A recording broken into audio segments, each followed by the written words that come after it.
It's a beautiful Sunday morning in Los Angeles, and we're already starting to see that beach-bound backup on the 405. Over on Pacific Coast Highway, just south of Malibu, there's a two-car fender bender. It's already been cleared, but we still got some bright sunshine that should bring the thermometers up only into the mid or upper 70s, although some of the inland valleys may get into the upper 80s. Now remember, it'll cool off sharply in the evening when we're presidential expecting candidate, Senator Luis Carlos Galan, at a political rally last Friday. He also took time at a press conference. Pest died 2 years ago at the age of 93 in Spandau Prison, where he was serving a life sentence as a war criminal. The violence broke out as the neo-Nazis marched through the northern Bavarian town where a special task force that the department spokesmen are calling Operation Hammer began the crackdown Friday evening with 130 over the house he owned and his daughter has lived in for 10 years. He telephoned the police to turn himself in after the shooting, but then turned the gun on himself before Muslim militias surrounded Lebanese Christian forces. Pope John Paul II directly addressed Syrian President Hafez Assad, appealing to him not to follow in the footsteps of biblical. It was Bly Levin's 16th straight start without a loss. He had plenty of home run help from Chili Davis, Wally Joyner, Jack Howell, and Lance Parrish. The Dodgers didn't fare so well.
Please, somebody help!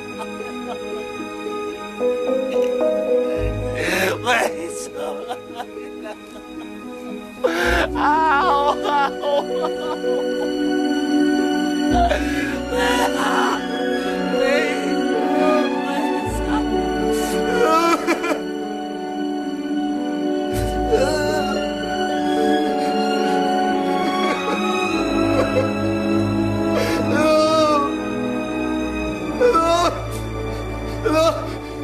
They shot kill my parents! They shot kill my parents, my mom and my dad! My mom and my dad!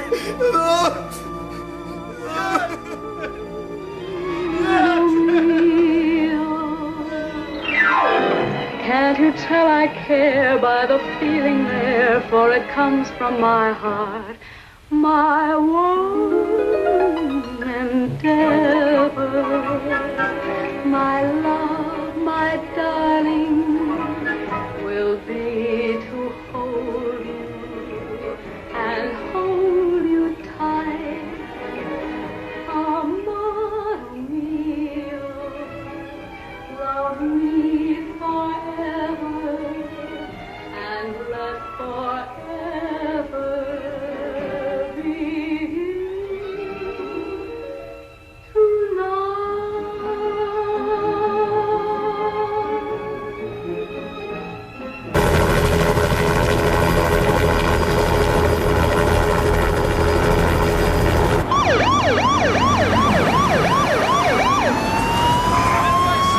Detective Upward.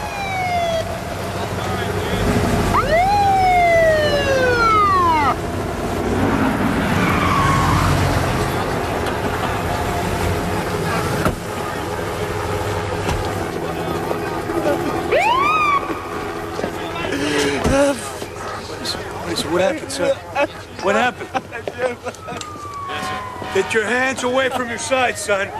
Move slowly, slowly. You'll be all right. You really want to make the phone call, son? Can you tell us what happened, son? Can you tell us what happened? Stay with him. Make sure he's all right.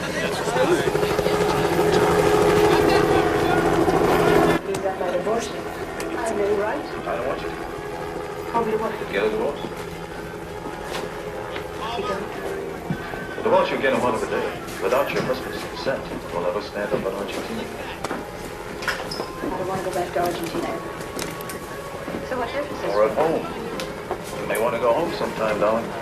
Wherever you go for the rest of your life, you're going to be tied to him. You'll never be free. Then it didn't do any good to run away. No good at all. Never does any good to run away, Gilda. Go back to Buenos Aires. No. And get an annulment. You told me your husband left you immediately after the ceremony. There's nothing to it. And I'll be with you, darling. I'll be right by your side every minute.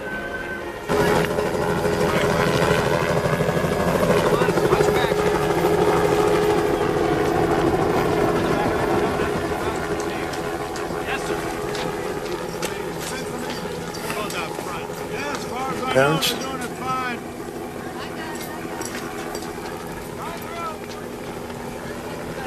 Want to tell me what happened, son?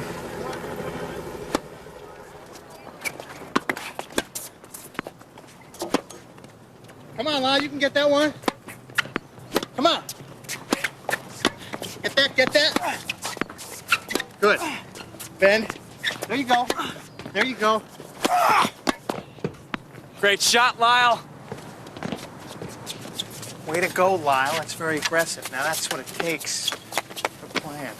Little sloppy, wouldn't you say, Wayne? He could have put you away 3 times. Hello? Can you hear me? Okay. He's dead.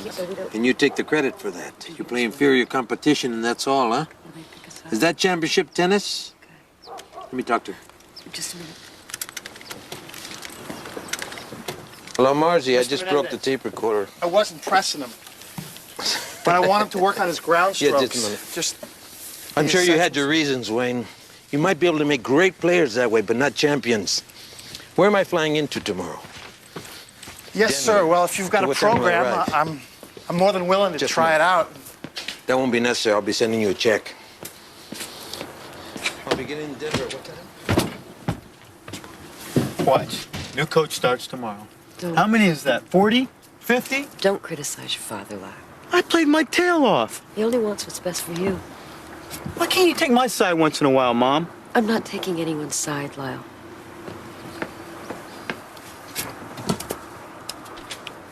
Miss Switzerland. She's remaining neutral.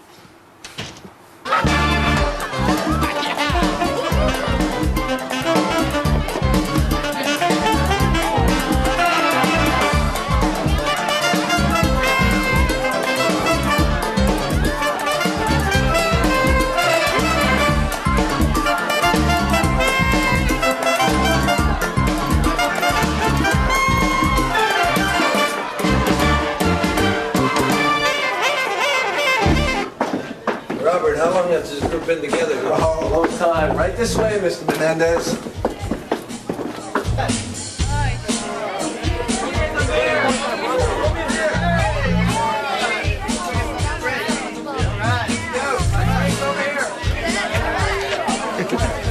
Hey, guys, it's Menendez. Mr. Jose Menendez. Who's your manager? I am the manager. 2 guys behind you are no good. You got people around you like that, you're dead in this business. All right, guys, come on, let's go. Robert. Yeah, they were just, They weren't just anything. You invited them in here. You want a recording contract, that stops. My office, 11 o'clock.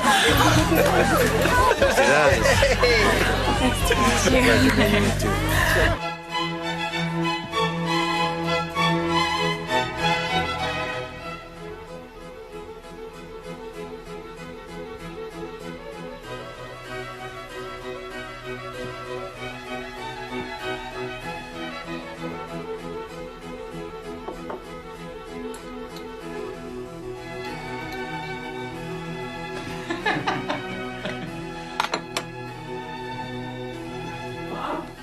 I'm in here. Mom, we're going out. That's nice. Where are you going? Just dinner. There's a place by Princeton. Take care, Mom. Do you have to go? We're meeting some people. Of course. How late are you gonna be? Look, why don't you and Jackie just go? I mean, it's Don't not gonna worry be... about it. She'll be passed out in a half hour anyway. Look at her. Get out. Get out, get out, get out, get out. Look, Get look, out! Mom, I don't have to Oh, go. what do you care? Oh, come on, Mom. It's little boys' night out, isn't it? Little boys and big boys' night out. Coming or not, Eric? Make up your mind.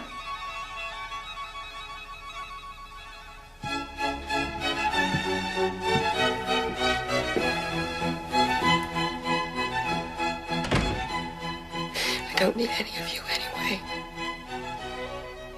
What they ought to do is make a robot that can coach tennis. Yeah, but then Dad would lose all the fun of firing him, right? You know what Dad have, Lyle? I have like a virtual reality tennis coach. Right? Now, every couple days, I'm serious, every couple days, Dad just push a button, the whole face changes. I didn't even think you met this last guy, and he's gone already. Wasn't bad, really. Doesn't even pay to learn their names. Eric, you're finished. Do you think you can go get the car? I just want to talk to Lyle for a minute. Yeah. I'm sorry, he was going to get a date, but it fell through. It's not that. I need to talk to you. Well, we can drop him off at the house and Lyle, I'm pregnant.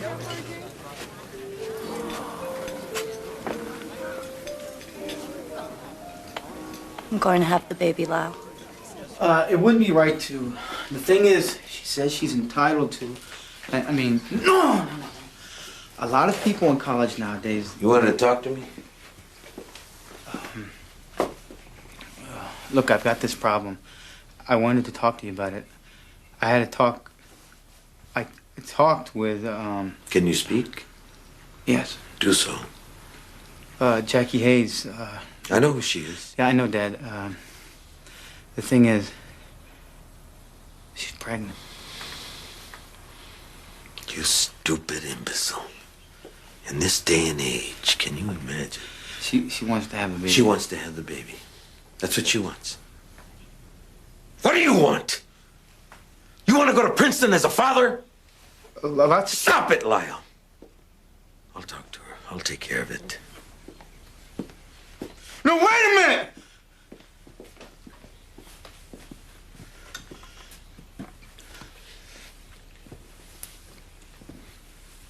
No. You wait a minute. You knew perfectly well when you started with this woman that you weren't going to marry her. Nothing has changed. I know, Dad, but... I'm going to take care of this. Don't ever talk to me in that tone of voice again.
Making the right decision, Miss Hayes.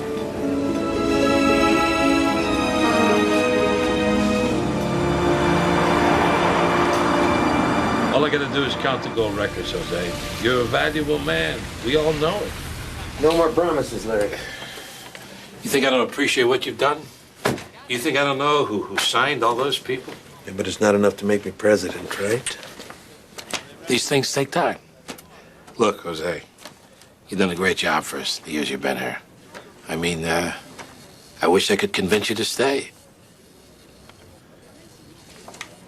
But any way we could help you in the future, why, just ask. You're making a big mistake, Larry. I'll have my attorney get in touch with you for severance.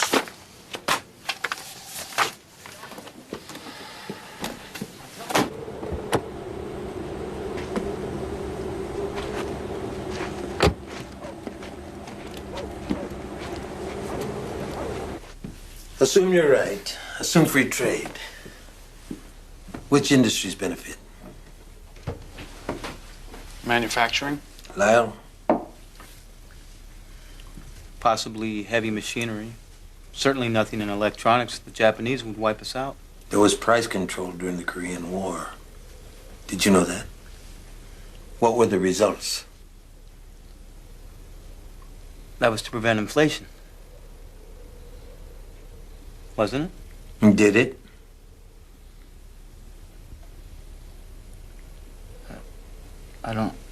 I guess. From a high school sophomore, that kind of ignorance is forgivable, perhaps forgivable. But trying to get admittance into Princeton, you gotta use your brain. Exercise it, like you play tennis. Discipline yourself, please. You're not gonna make it on tennis alone. I'll do some more work on it tonight, sir. I'll see what I can find out. You see what you can find out? I'll talk to you about it at breakfast. I'll know more about it then. You'll find it under the Office of Price Stabilization.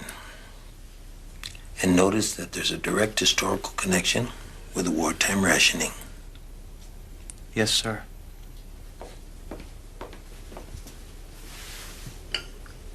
Lucy, the asparagus was delicious tonight. Did you get it at the market? No, ma'am. I got them at the stand this morning. I gave my resignation to Larry today. I think we'll do much better in California, all of us. Lucy, my coffee in the den, please.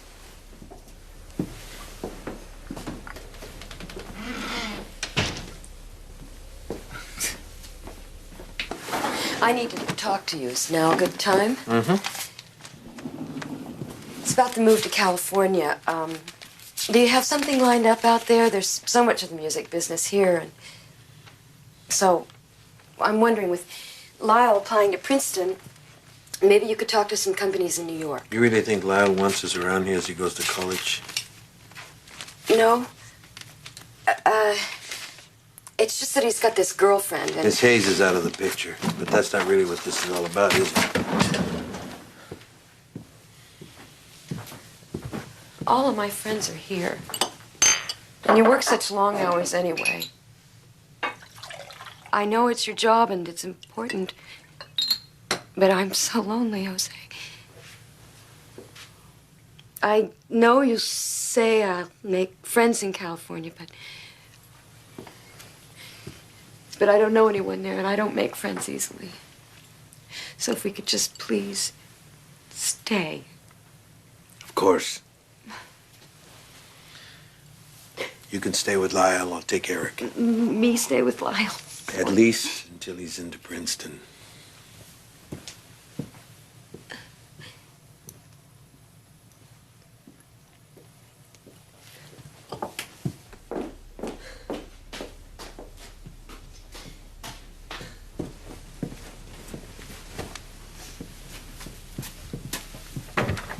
We can't do this. Can't? Me stay with Lyle, you can't mean it. I thought that was your wish. He despises me. You're his mother. Yes, that's what makes it so unbearable. Didn't know you felt that way. Don't go and leave me here. Listen to me, please. I know this isn't much of a marriage, but at least we're family. At least we've got that. And if I'm here and you're in California with Eric, that'll be the end of it. No, Jose! Do you think I don't know? At least this way you come home every night.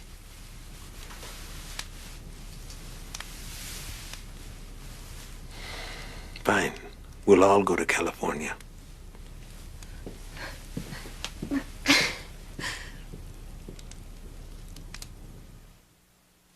It needs landscaping, but you can make a magnificent garden here. Everything grows. It's beautiful. It is what it is, but you'll make it beautiful. Me?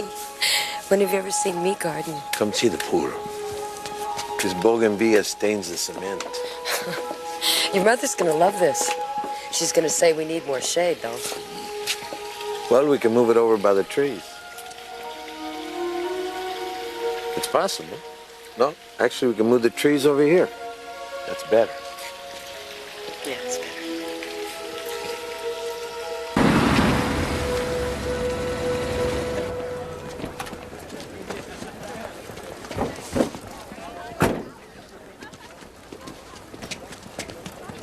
It's an obvious analogy, and I'm sure the whole audience got it. Miller was equating McCarthyism, anti-communism, with the Salem witch hunts. Exactly. Today we need footnotes in the text to point out the connection. But the minute Miller's audience saw the play was about witches, they had no problem on... Do you have something to say, Mr. Menendez? These platitudes we're accepting so glibly should be examined once in a while if the object here is to get anything like an education. Normally we wait until we're called on, Mr. Menendez, and then we explain our positions without belittling other people. The name is Menendez. And if this were a civilized discussion, well, I'm sure I'd follow those procedures. But the fact, if anybody's interested in facts, is that communists are real and witches aren't. Where's the obvious analogy?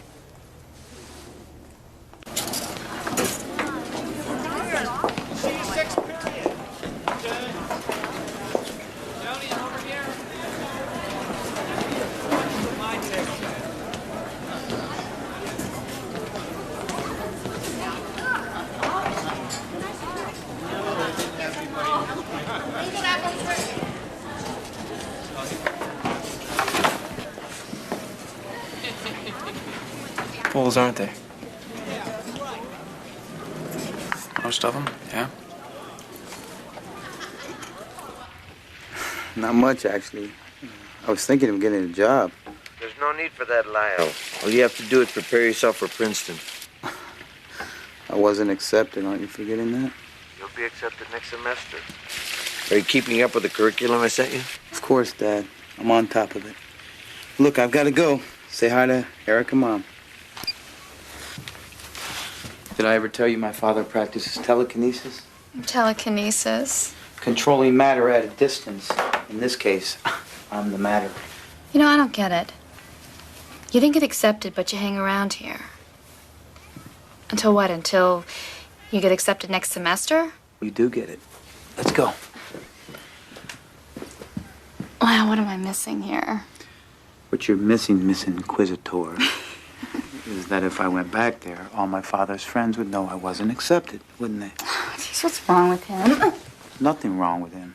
You don't understand. Wow. You don't understand, so just shut up.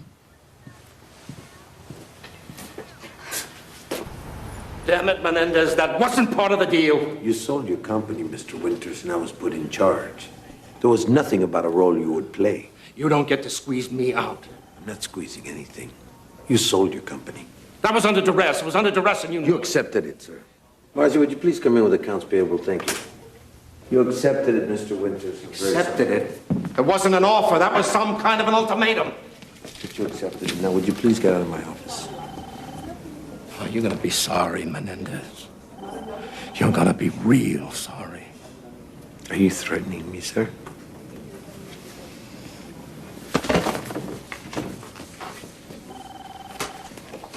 Here we go!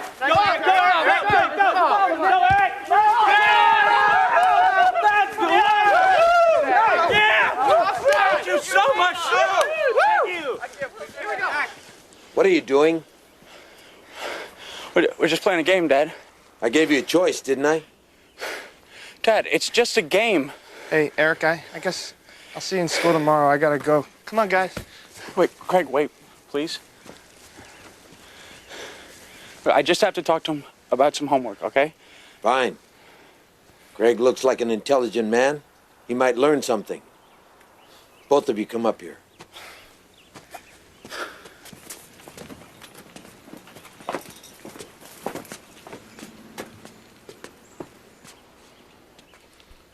What part of our agreement didn't you understand? Dad, it's not that. It's just... Listen to yourself. It's not that. It's not this. It's something else. You're old enough to be a man. If you can't be one, act like one. Don't tell me what it is and tell me what it is. It is a soccer game, sir. And why aren't you supposed to play soccer? Because I chose swimming. I did my swimming. I did an hour in the pool this morning. That's good. That was this morning, not this afternoon. Craig, did he tell you that his grandmother was an Olympic swimming champion for Cuba? Yes, sir. He tells you about his family's accomplishments. Yes, sir, he mentioned it. He told you that his grandfather was one of the top 5 soccer players in all of Cuba. When I was your age, I was given the same choice.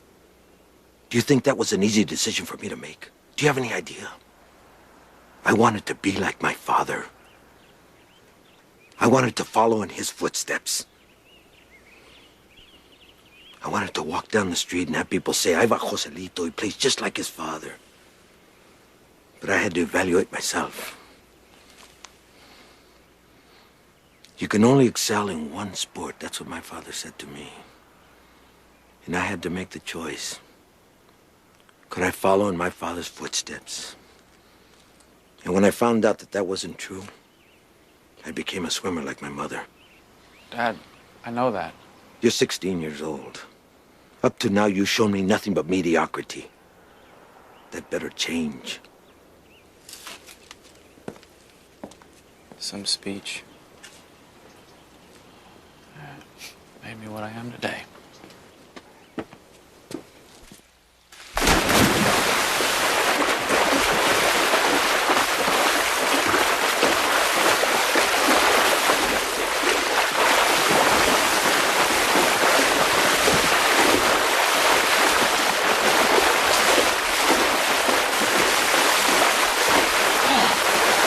That was hell. I thought I'd never make it.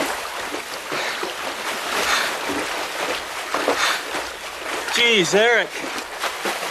Give it a break.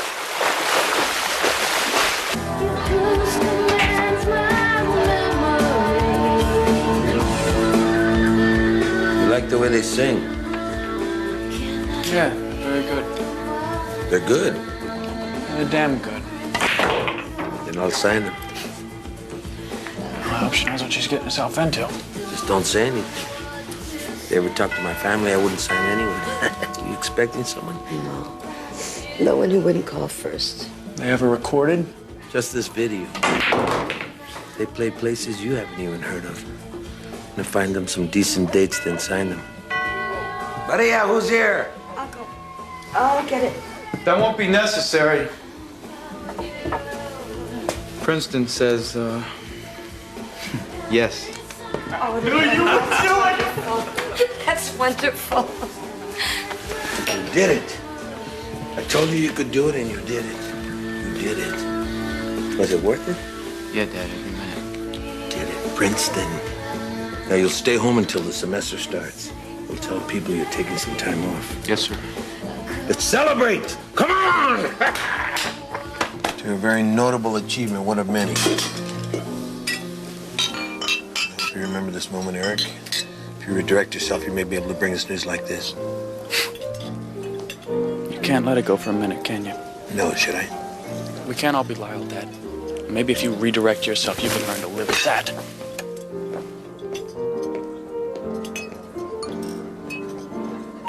Sorry about this, Lyle. I hope this doesn't ruin your homecoming. He hasn't. Your brother's really hard on himself. The pressure.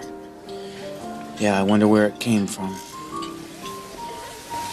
If you'll excuse me, I'm going to talk to my brother.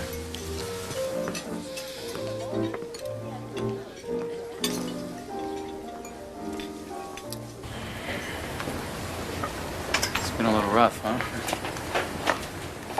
Well, I kept telling myself you're gonna be home soon, and now you... Come on, Eric. 5 months till I have to get I mean, back. you gotta accept it, for God's sake. Just gonna put the screws on now. That's Dad. You gotta learn to live with it. You gotta understand where he's coming from. What are you... Where is he coming from? What, Cuba? Take it easy, Eric. I'm on your side. I know you are. It's just hard with you gone. And now, in a few months, you're gonna be gone again. That's why you've gotta listen to me. That's why you've gotta get on top of this thing. I'm not gonna make it without you. All right, then. Listen to me. This is a guy who got out of Cuba with nothing. Look around. Look where we are. That's an amazing jump, Eric. You gotta push yourself to do stuff like that. He could have been a busboy somewhere and we'd be living in some two-bedroom flat. Wait, he's not human. He's not soft, that's all. Most people are soft. They don't know how to get what they want. They let things get in their way.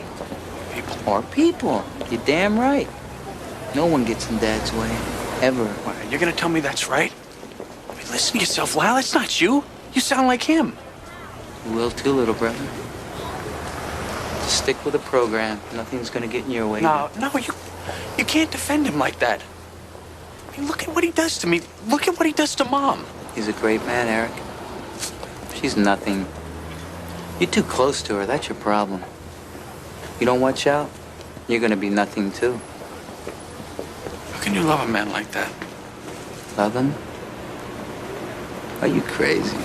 I hate his guts.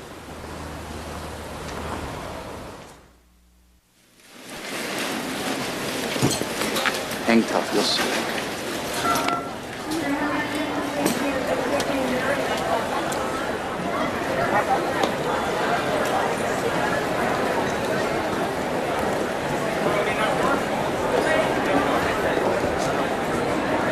I can't believe our son's going to college. We cried when he went to kindergarten. You'd think we'd be used to it by now. Ready? Begin. 1, 2, 3. Come on, louder. Breathe it. 4, 5. Punch through it. 6, 7. Come on, bend your knees. 9, 10. And again. 1, 2. Punch through it. Okay, good. Let's go to the back 4. end. Ready? 1, 2. That's right. 3, 4. Breathe through. 5, 6, 7.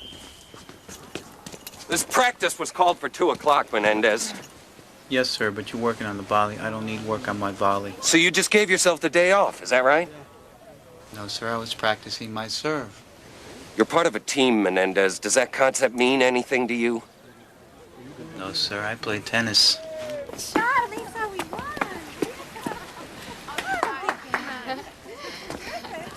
Hey, you were quick. It's been a short practice. Started at 2. 2, you were here till 4. I was practicing, wasn't I? Oh, Lyle, you can't do that. I just did. Look, all they care about is the results. I always go with tennis players. I like the way they move. On the court? Oh, that's part of it. I'm gonna take a shower. I'll be out in a minute. Need your back washed? Down, boy.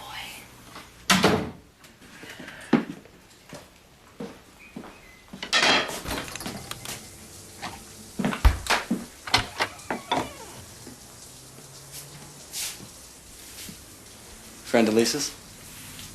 Yeah. You're, Oh, I just live here. It's cool, it's no problem. Gentlemen, this is 50 freestyle. Swimmers to the blocks.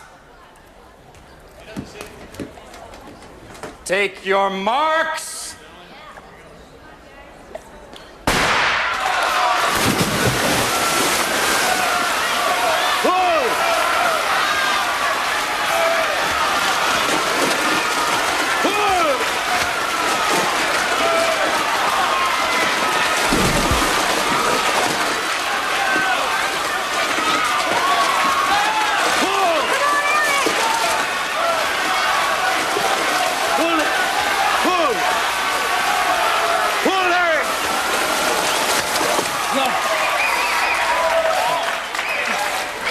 Great swim, Mike.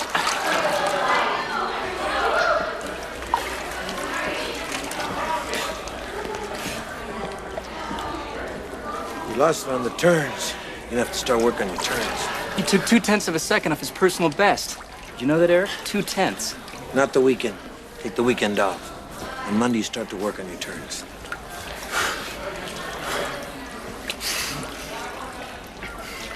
I can see him, Mommy. He was right there. He's in the next lane. And I just pulled. Dad told me to pull. You did fine. You did fine. You did just fine. You can't let your father upset you like this. You're supposed to take care You're of yourself. supposed to! You're my mother. You're supposed to take care of me.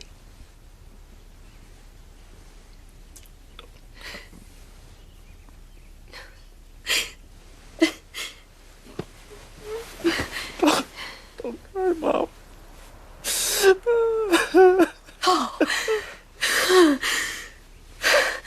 Well, we've got a choice. It can be on the courtier by Castiglione. Right. Or Machiavelli the Prince. Machiavelli. All right, fine. Okay, in The Prince, the concept of social relations, how they reflect the Renaissance and the change from medieval. That's fine, I understand. Thanks, Dad. Marty? Can you type this up for me and express it tonight, please? Oh, more homework? Mm-hmm. What's this one about? Machiavelli. Oh. When are you going to become a Republican? When you pay me more money. I got econ at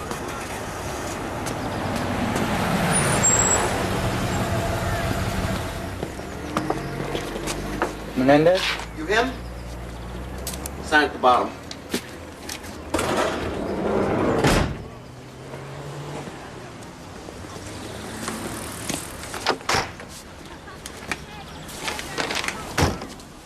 Thanks. Take it easy.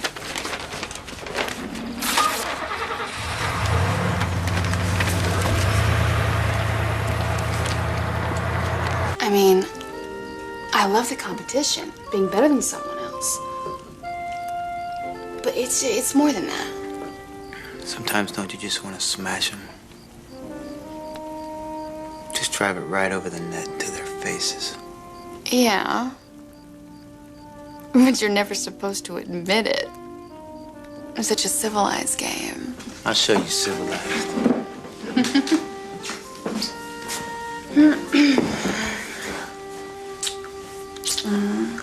Wow. Can we be serious for a minute? I'm just a little worried about you. I never see you do anything, you know? School? That's why you're here, isn't it? It's under control. Let's talk about something else.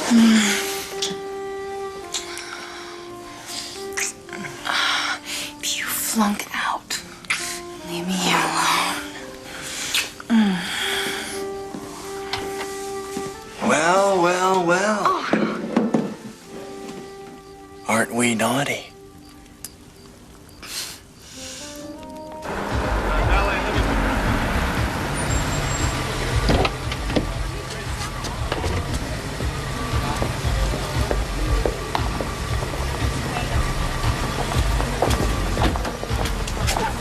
Oh, they're checking IDs. Let's forget about it. Don't worry about it. What about Craig? He's meeting us here. Just wait here. I told him they'd be checking.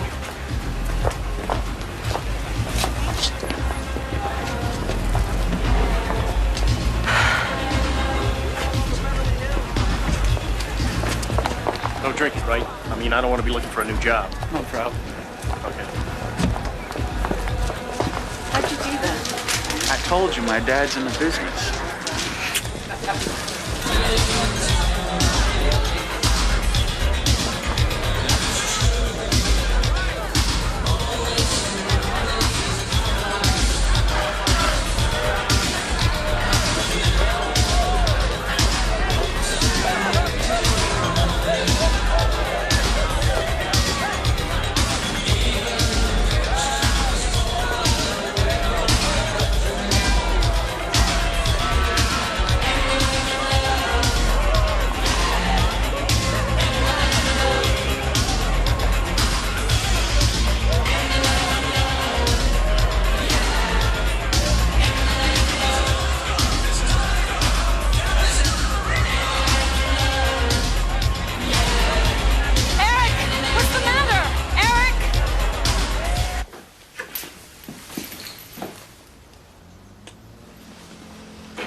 You're up early.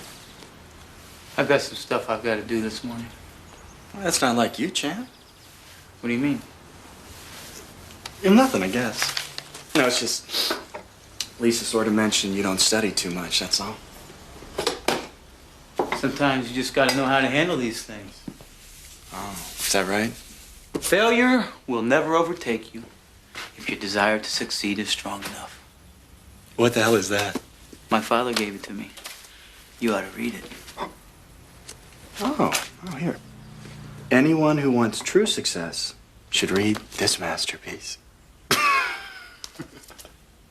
Like, I mean, sure, hey, why not? Hey, if your daddy There are gave it people to who you. matter and people who don't. It's that simple. You make up your mind what you want to be. Oh, and who do you want to be, killer? It's all in here.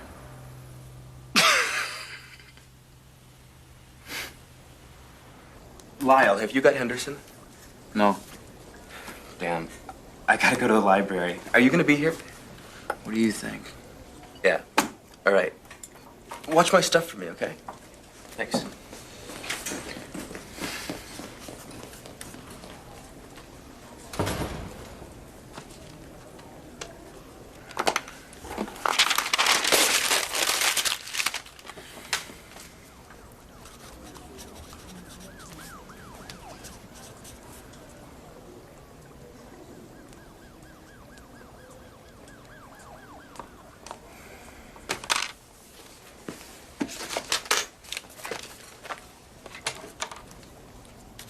The question comes down to a matter of cell metabolism. And it's the action of enzymes that are all important.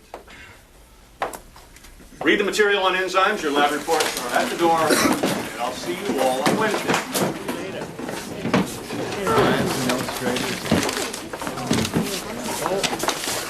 Mr. Menendez, if I could see you for just a minute. I think you know what this is about, Mr. Menendez. No, sir. Well, then let's skip ahead to the last chapter, Mr. Menendez. Your last chapter at Princeton, I'm afraid.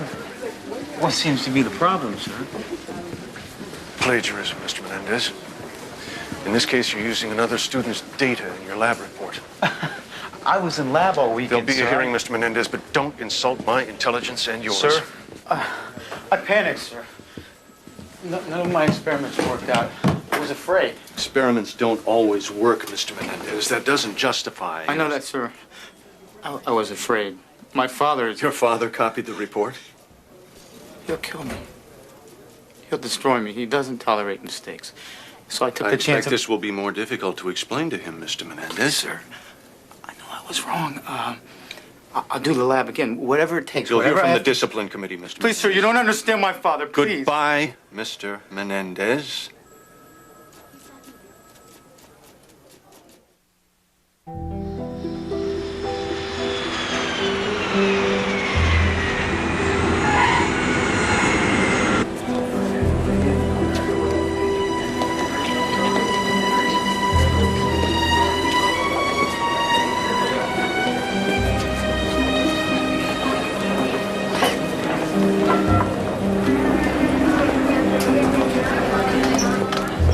Dad?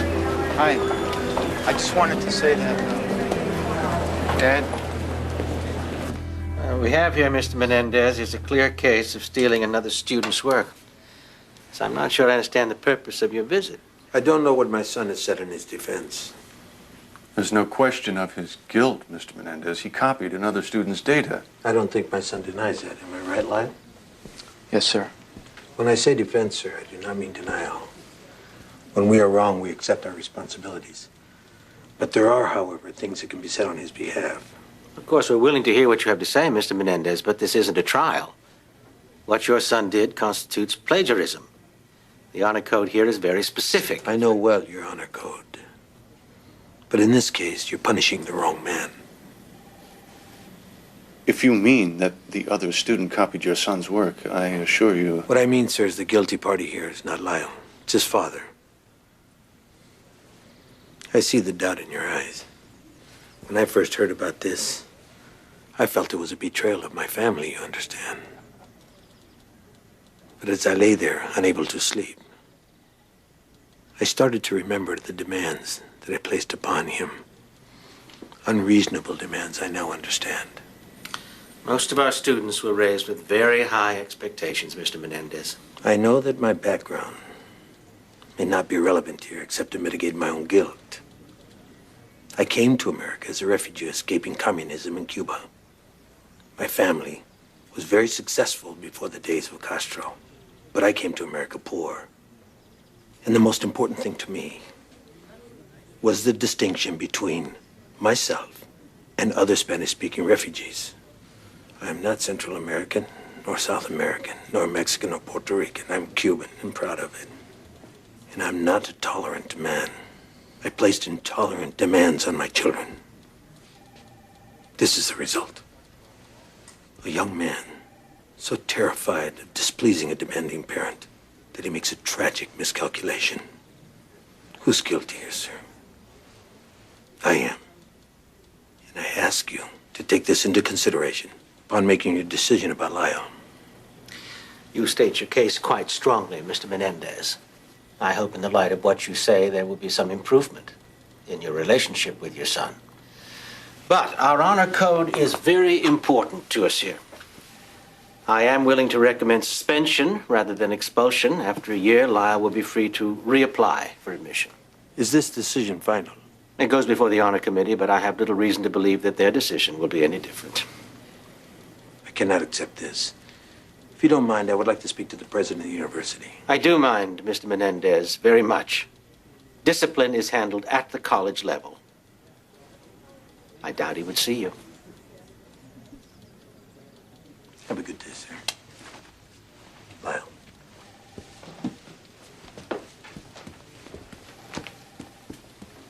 That arrogant, self-serving wasp elitist, who does he think he is? They pride themselves in their liberality. They're hypocrites, no better than the communist trash.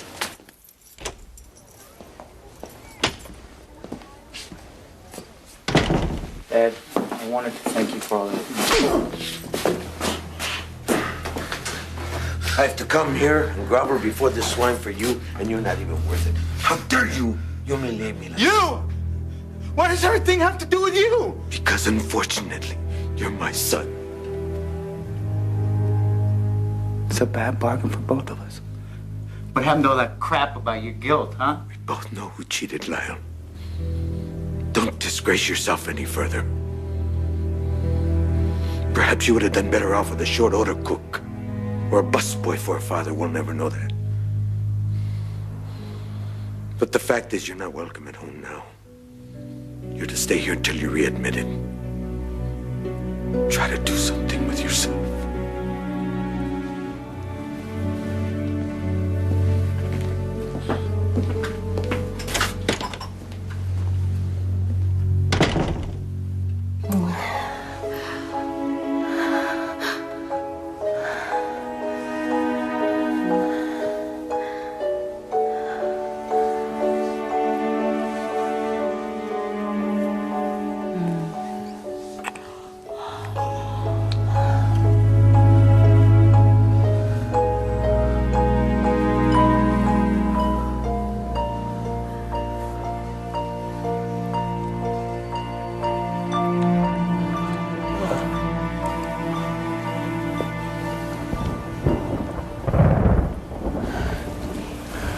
It's so hard on them.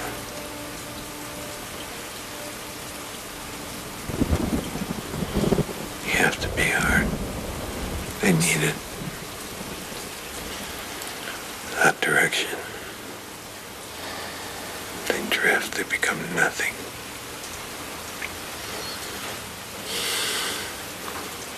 Wasted lives. No, you're right, nothing.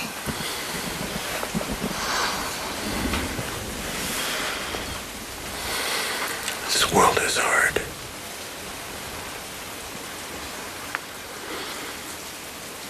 With a name like Menendez, the hatred and resentment come hand in hand.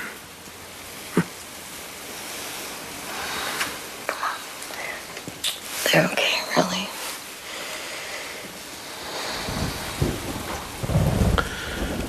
know they hate me. Oh, I see it in their eyes. don't say that. Come on, don't even think that. I used to say there was love as well as hatred, but now I don't know. I see their eyes and I don't know. They're just kids.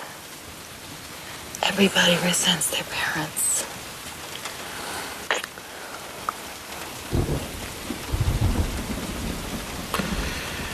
I've done what I've had to do. For them, for their sake. What do they think?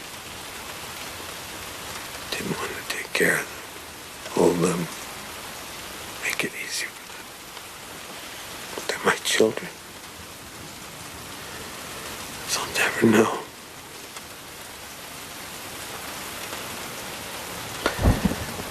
I've done it wrong. All wrong.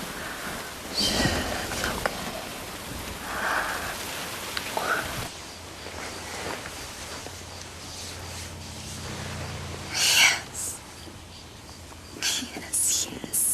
You will? You silly boy, of course I will. Of course.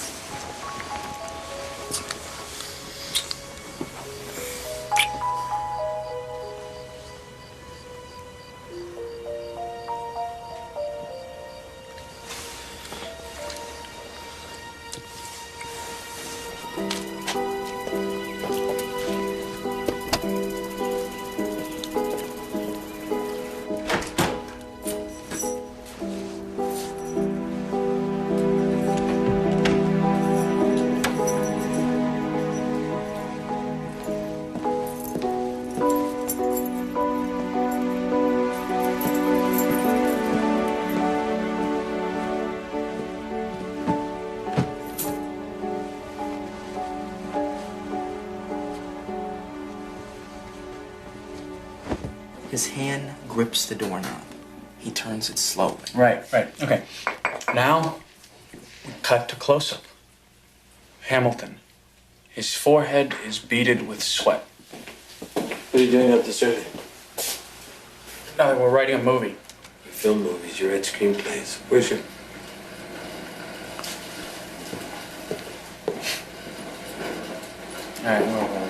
All right, close-up, right.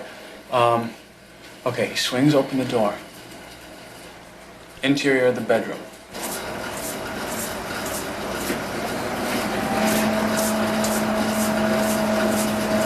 You're up early.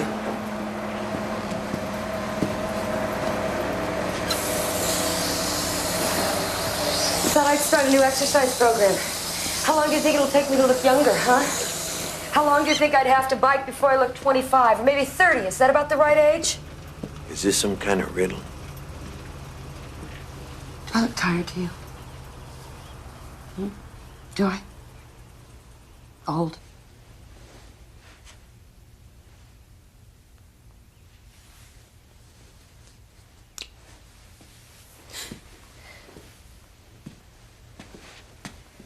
How did you sleep last night?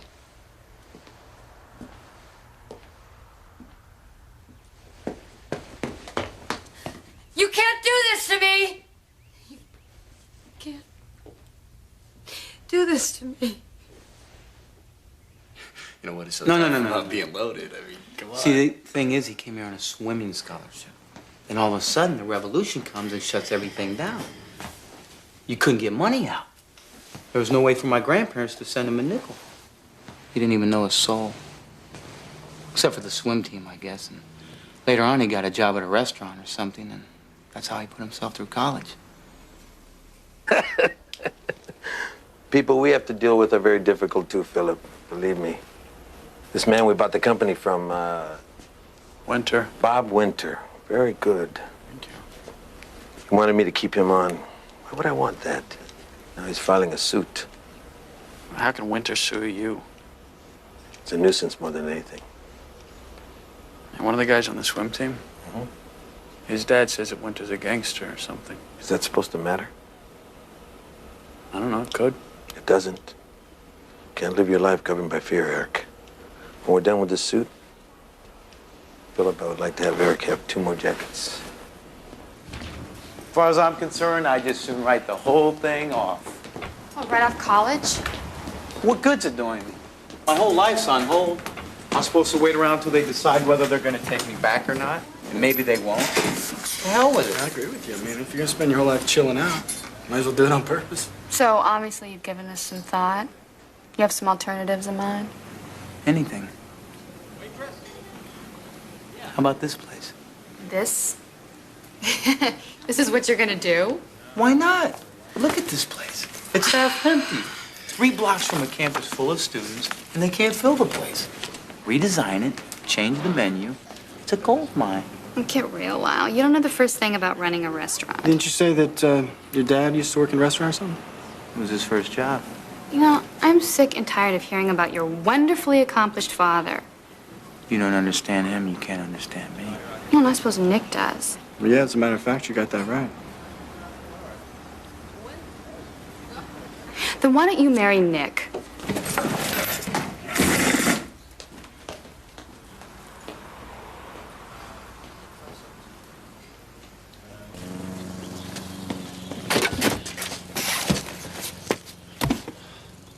Damn it! They're not there?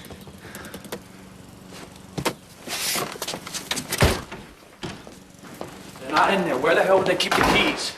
I don't know. Come on, Carl, think. Can't take my car up in the hills. They could be anywhere. I'm not supposed to take the car out when my Carl. We are going to put gas in the car, okay? Your parents won't even know. Come on, Carl. We don't want to sit around here all day. You can't take your car? What the hell are you doing? Look, they're in some drawer. People always throw their car keys cut it in out, a okay? drawer. In a drawer. What's that? It's nothing. It's just junk.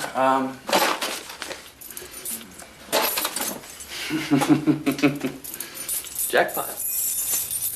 Now, what do you say we call a couple girls and take them with us? Great.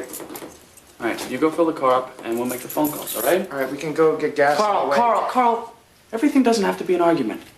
Just go fill the car up. All right. What was that all about? Combination.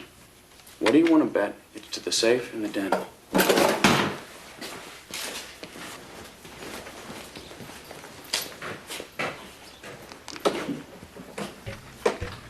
What are you doing? Come on, cut it out. He'll be back in a minute. Let's call some girls. You said we were going to call some girls and drive around? King, this is it. This is what we were talking about. It's a perfect crime. A perfect crime in your friend's house. It's like our movie, Perfect Murder. This is the perfect burglary. Yeah, in a friend's house, no one would ever suspect. It's crazy, that's all. Craig. Of course it's crazy. Man, that's the whole point. Aren't you just sick of all this nothing? At school and swimming and swimming in school? I'm sick of it. We go to jail. The only way you go to jail, Craig, is if you're dumber than the cops. Come on. How often do you think these people go to the safe anyway? Months before they figure it out. This stuff's all insured anyway. It's not like they're out anything.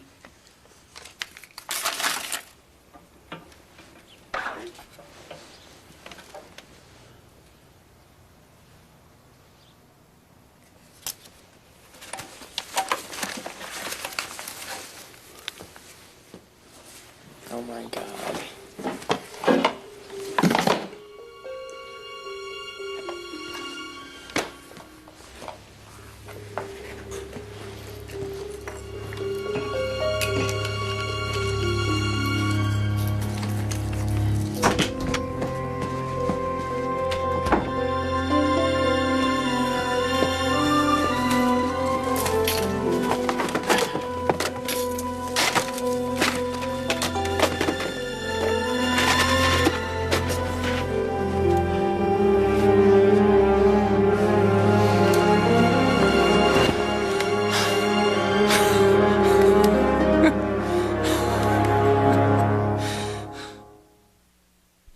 He was a hard man.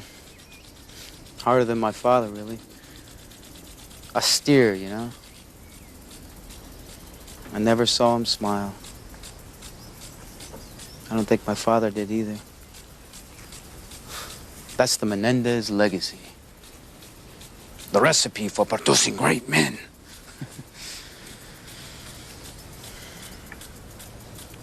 Look what you started, Grandpa. My father thinks I'm worthless. What do you think, huh? Come on, Lyle. You're not doing yourself any good. I'm fine. It's always good to meet the dead Menendezes first. Psychs you up for the live ones. Newark Airport.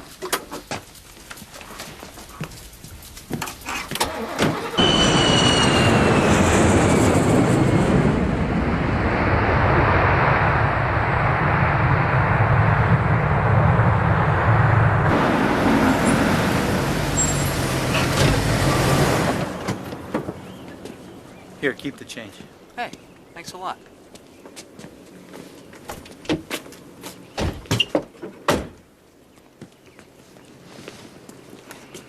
So this is where you live? Not when I can help it. This place is a damn palace, man. What are you doing here? Oh, thank God you're home. That bad, huh? It's been, I could kill him. And down the iron stair we tramped, each from his separate hell. I told you this place was dangerous. This handsome madman here is my brother, Eric, Nick Mariner. Hey. Hi. Hey, it's cool. You know, Lyle, he told me stories and stuff. About me? Oh, about all the Menendezes, living and dead. I even showed him Grandfather's grave. We're trying to figure out how we all got this way. Come on, let's get this over with. It's nice to meet one of Lyle's friends. It's a pleasure to be here, man. Lyle tells me that you're in some of his classes. What are you majoring in, Mr. Mariner? It's Nick, ma'am. My father's Mr. Mariner. You know, it's funny, the first time anyone called me that, I had absolutely no idea who he was talking to. No, I don't think so. I don't think I'd ever get used to that. Well, you see, my father, he was very straight-laced, you know, military background. Foreground, too, I guess.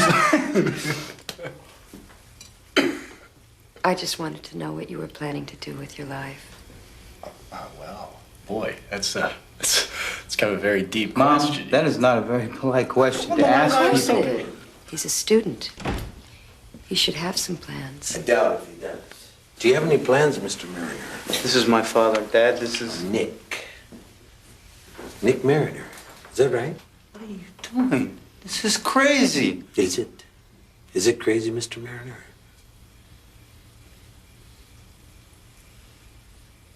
I'm not a student at Princeton. I was never admitted.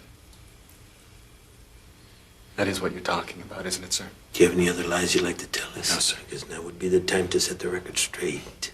Of course, thou must never forget that it is always later than you think. Are you quoting something, Mr. Mariner? The 9th commandment of success, sir. Lyle had mentioned that it's one of your favorites. Are you mocking me, sir? No, sir. See that you don't. But you were, weren't you? I tried to teach you some values. Not to be passed around your disreputable friends like some smutty joke. I'll see you in my study. Now.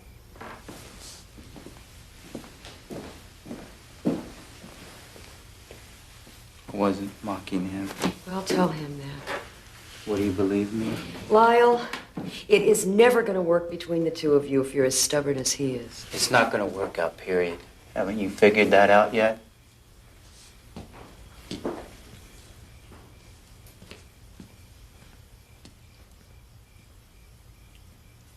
you'll excuse me, I think I'm just...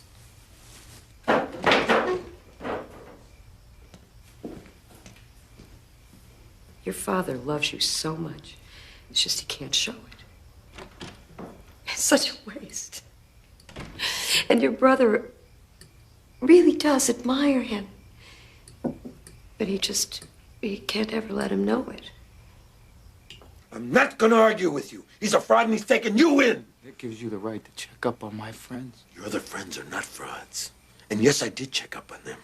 They come from good families. Oh, and because someone isn't from a good... No! It's because he lies about it! And I want him out of my house now! I'm sure he doesn't want to stay in this house. Not in the morning, not later, now! And I don't want you to see him again. Is that clear? It's clear.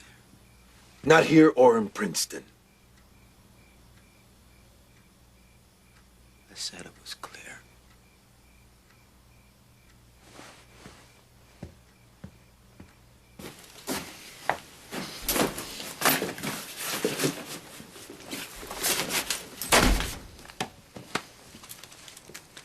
Nick, I'm sorry. Forget it. I'm out of here. Look, I don't care about that stuff. I don't care about... See, you can't do anything about it. He says I can't see you. He checks. He says that... The guy just called a cab. Or did your daddy say I can't do that either? I'm sorry, I don't want you to go, man. I want you... I know. Look, Lyle. I don't know if I'm the guy to tell you this. But if you want some advice, you'll get the hell out of here, too. I can't.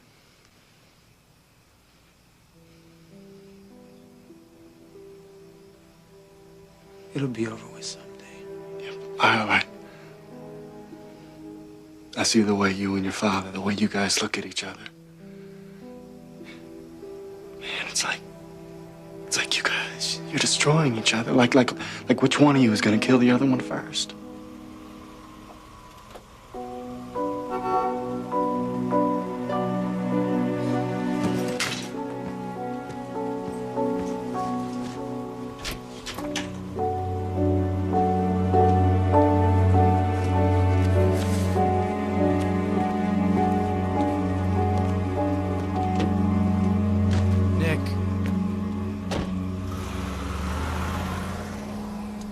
Wow. I gotta talk to you. Not now, Eric. Come on, it'll just take a second. I just want to show you something.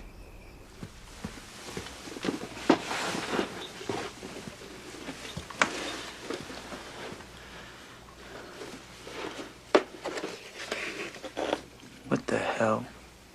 I stole it. You stole it. From a safe in Carl's house. Wow, it was perfect. I mean, really perfect. Weren't you afraid you'd get caught? Really? Then why do it? Not much challenge to opening a safe, Eric. What'd somebody do? Give you the combination? You want to see what you're really made of? Do a real burglary.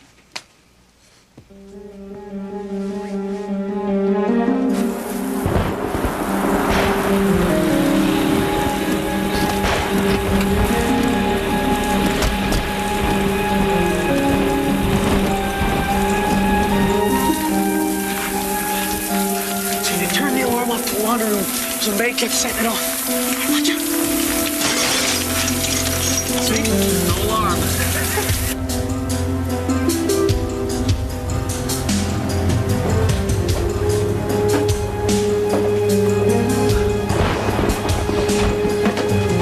What do you get? These speakers are awesome.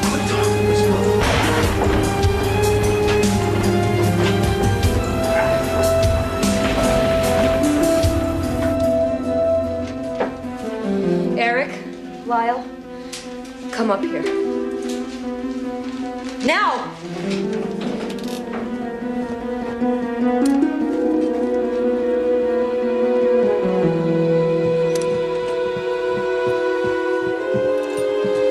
What do you think you're doing? You stupid, stupid kids!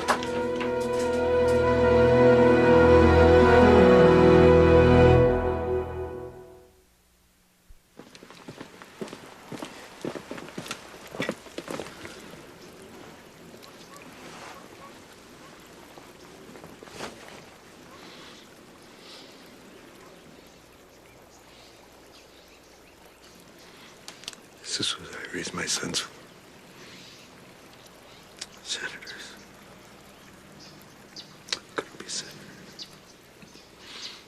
Kennedy brothers, right?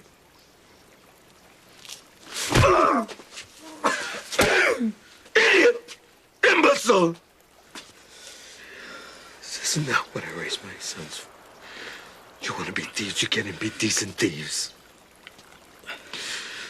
You both disgust me. It's just Leave for a it joke, alone, Dad. Eric. It wasn't his fault. I put him up to it. How very gallant of you. But I assure you I'm not interested in your pathetic excuses. Now listen to me, both of you. I'm going to tell you exactly what's going to happen. And that's not open for discussion. Go in the house.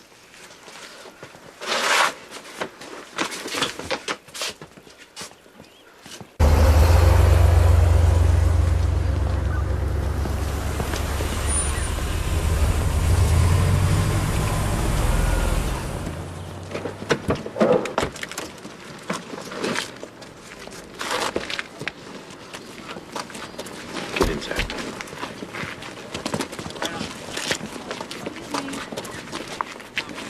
I appreciate how difficult these matters can be. Privileged children in a situation like this, it's very upsetting. I can imagine. We struggle all of our lives to try to give our children everything in hopes that they won't have to go through all that we had to go through as children. But maybe it'd be better if they did. Maybe deprivation taught us something we're not allowing them to learn.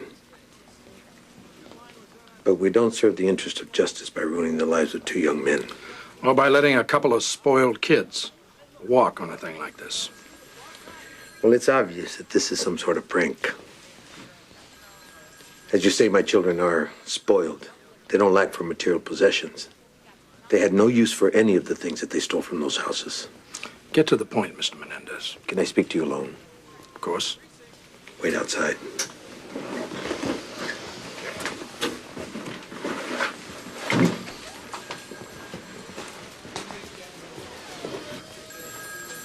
You need a satisfactory resolution. That much I understand.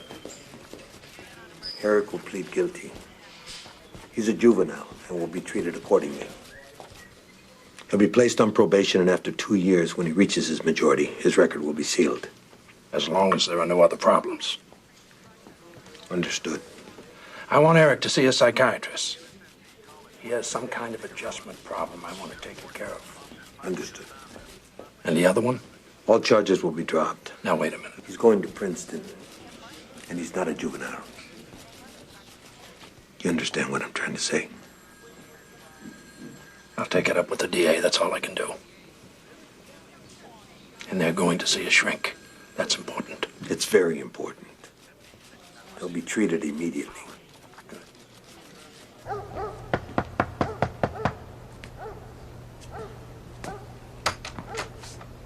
Oh, Eric, hi. Oh, Mr. Menendez, how are you today? Anything I can do for you? Your house was robbed, sir. Yes, it was. A couple weeks ago. Why? We did it, Mr. Flynn. My brother and I did it. And we're going to return everything. And if anything was damaged, we will pay for it. Dr. Ozil, the detective's name was Martin. Charles Martin, I believe. He characterized it as an adjustment problem. That is what I'd like you to address, if you could, so I could get back to him and tell him that that's been taken care of. You were involved in these burglaries as well, I understand. Well, Eric was the only one yes. who pleaded guilty. He was. The doctor can't help them unless they're completely honest with him. Dr. Ozil, we'd like the boys to tell you everything. There's really nothing to worry about. Everything that is said in this office is protected by the doctor-patient privilege. The answer to your question is yes, I was involved in the burglary, but my father fixed it so it wouldn't be on my otherwise distinguished record. Any other questions? Sit up.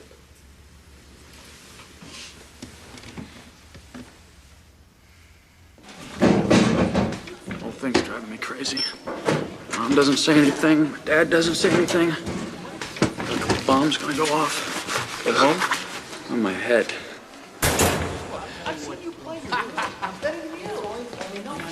What are you all looking at? Nobody's looking at anything, man. Look, it was only a burglary, all right? Nothing to worry about, nothing violent. I'm getting treatment, so thank you for your concern.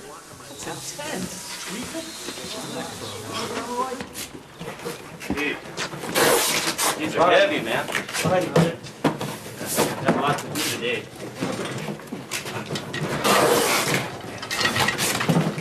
So he just decides to move. Find some house in Beverly Hills and that's it, we're out of there? I mean, you tell me, is that normal? You resent it?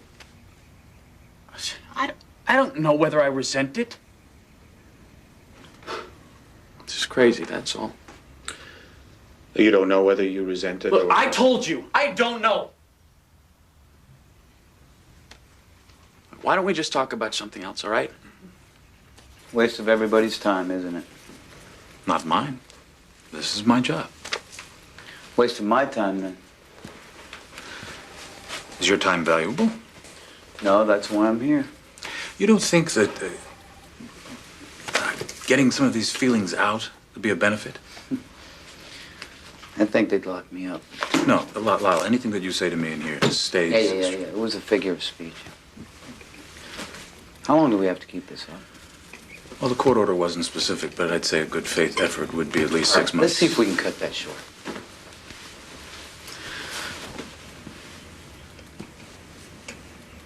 The patient shows an inappropriate effect and diminished awareness of the reality of his position.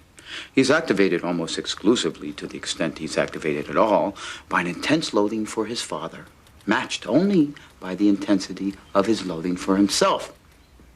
Ah, Herr Doctor, a close examination of the evidence suggests the unresolved Oedipal conflict with their classic mix from megalomania with the attendant episodes of self-doubt that usually attend these manifestations.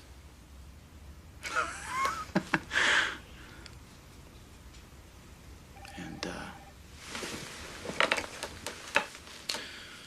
yeah, the burglary scheme was self-destructive, fulfilling a deep-felt need for punishment and humiliation, which in his case are richly deserved. How's that? Perfect self-awareness. I bet you don't run into that too often, do you, Doc? Not too often, no.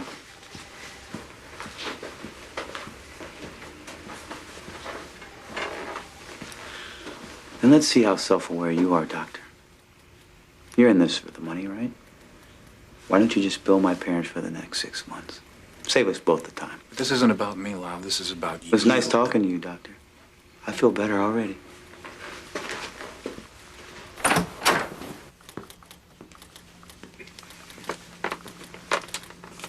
I finished, Shirley. Help yourself.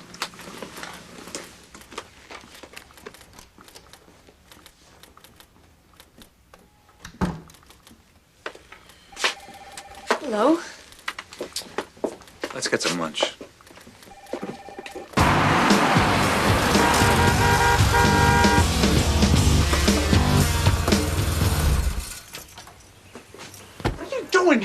What are you doing here? Hey, lighten up, man. Come on, come around to the back before my father sees you. He's here? I thought you Well, said he didn't leave. What's up?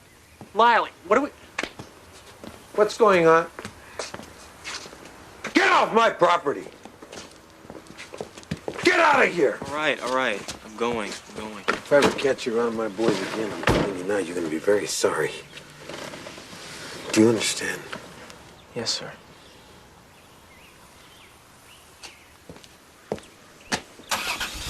We had to leave our house because of him and morons like him. Do you understand?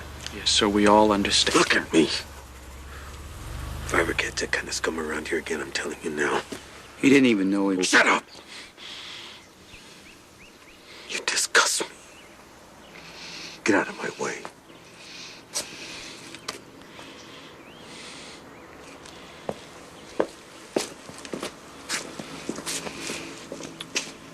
Look at the bright side. It's a terrific place, and we are definitely on the way up. I don't know what the hell he wants from me.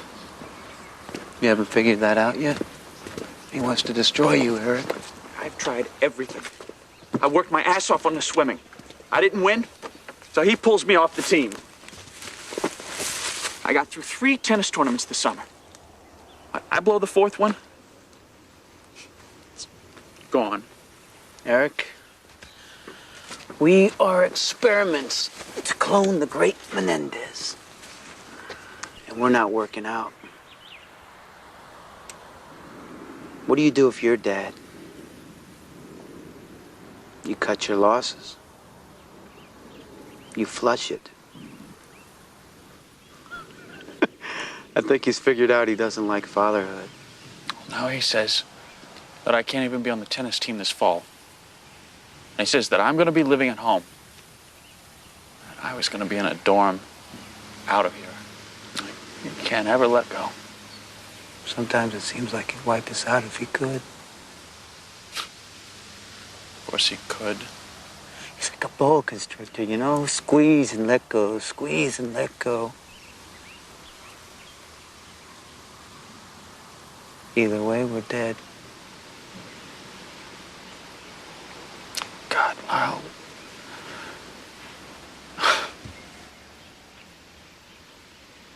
Are you sure about this? Yeah, I'm sure. I mean, like, what if they... Calm down and shut up. It's the only way. We've got our whole lives at stake here. We've got to be able to protect ourselves. Yeah, I know we do, but if... No! We've gotta! We've gotta!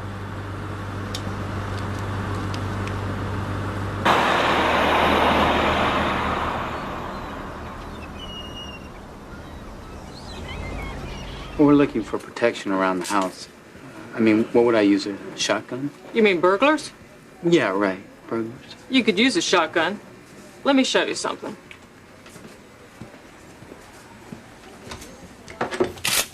This is a light, fast-action, well-made weapon. And this will stop burglars. Shotgun like this? Oh, yeah.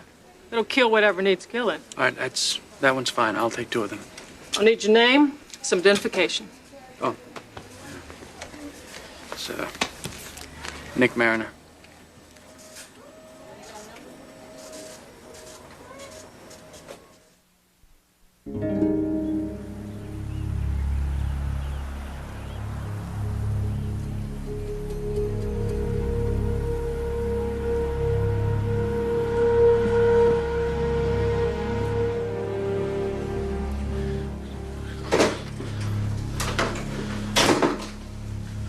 How you doing? You ready to go? Yeah.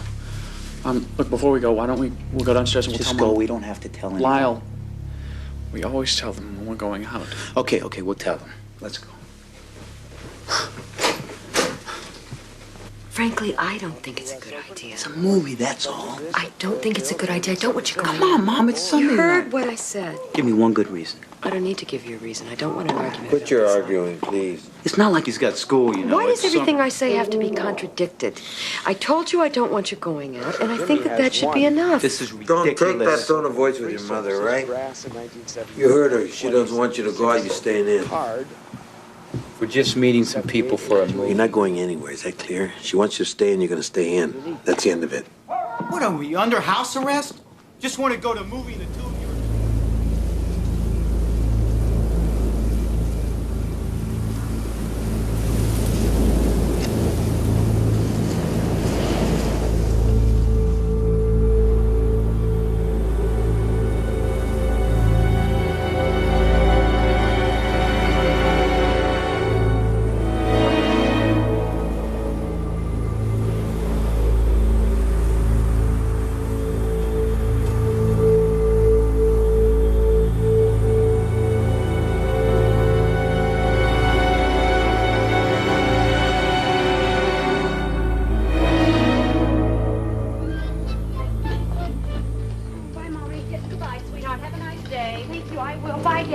Bye, honey. Sorry, old girl. Bye, Mom. Goodbye, sweetheart. Bye, Dad. Go on, Jen. That girl's aiming at me. Well, I'm sorry, Jeff. Mother, don't forget you have to pick me up at school this afternoon. Well, she can't. She has to pick me up. Well, Jeff. Well, let's see. I'll go shopping. Pick up Jeff. Take him to the...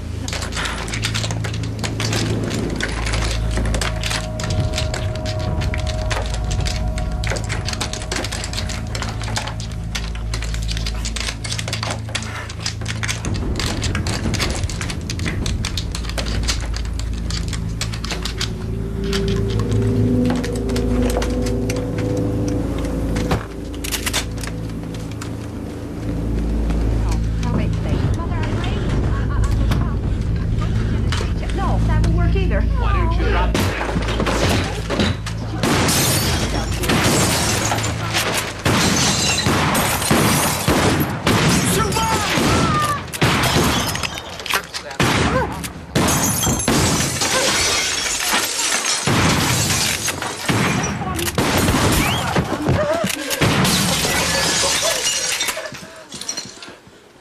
Why is it everything with Mary and Jeff is a crisis?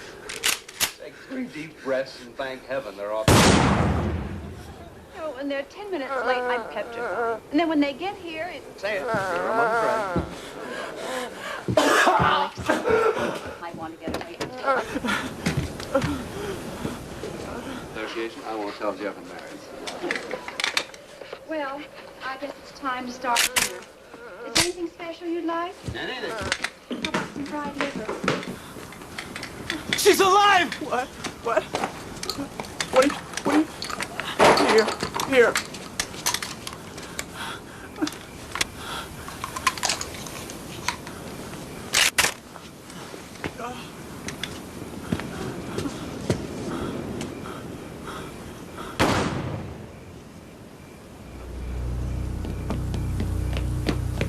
Come on! Come on! See, Jeannie Morgan and her folks are going down to her uncle's farm this weekend. They have horses and a barn dance on Saturday night. Oh, it's just all too divine. May I go, please? Oh, please. You're the most wonderful mother and father in the world. Oh, may I go, please? What do you say, Alex? I'm not going to say a thing. I just want to sit here and drink in the cup. Oh, thank you, Mother. We'll miss you, honey. Especially at...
was that a 911 call was placed at about 10 p.m. this evening and that this is the home of the Menendez family.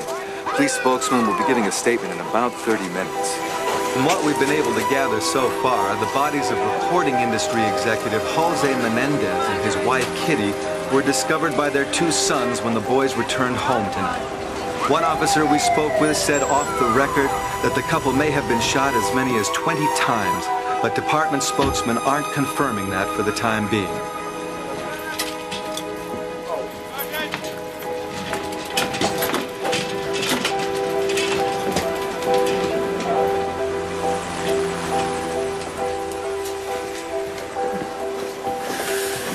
I don't think this is such a good place to talk.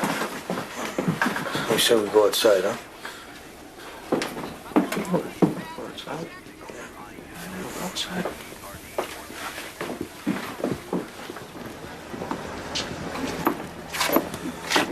I'd like to talk to you if you're up to it. That'd be a good idea. You're Lyle? That's right. Can you tell me what happened? My brother and I, we went to a movie. We were gonna meet some friends, but Eric forgot his ID.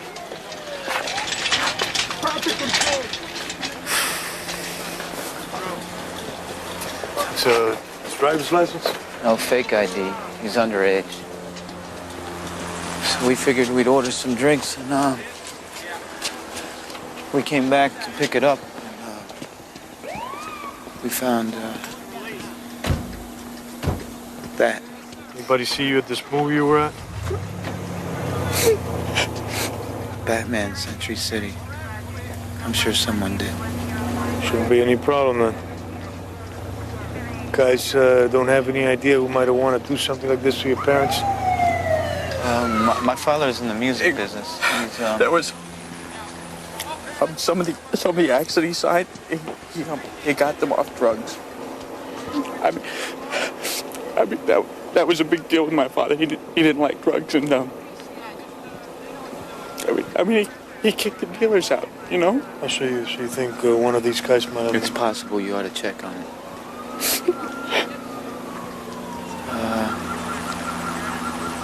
There might have been, I don't know how you say it, organized, underworld organized crime connections.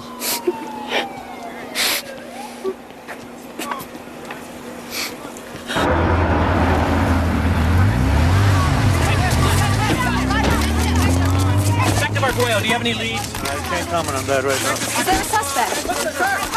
Are we looking at another Manson here? Purdy was shot 6 times. Come on, do you have a motive? Is there a motive involved here? John, did you see it out there? Yeah. So what do you have? I mean, what can I tell the reporters? Tell them anything. It's not a viable alternative. And you figure it out. Look, detective, I've got to give them something. What do we have? We got 2 dead bodies.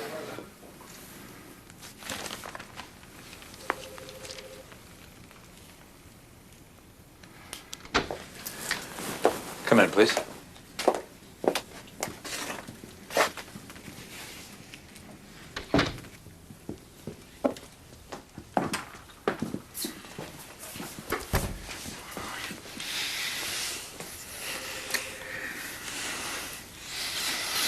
This really isn't what I want. What you want? You don't even know what you want. That's why you're in the state that you're I in. know that I don't want to be pawed over. Oh, I really don't have time for this kind of nonsense. You heard about the murders last night? I was on the radio. You know who those people were? He's in the record business or something? My patient. Patients. It's plural. They're 2 sons. They're my patients. No one is using the term execution. According to a copy of the medical examiner's report we've been able to see, that may be precisely what happened at the Beverly Hills home of record company executive Jose Menendez and his wife Kitty Sunday night. This is the presidential. It's solid gold. I think you can safely say it's the ultimate watch. I think you could say that. What do you think I could wear to the memorial service? I don't know. We'll take it. It's With tax, it will be slightly over $13,000. of course.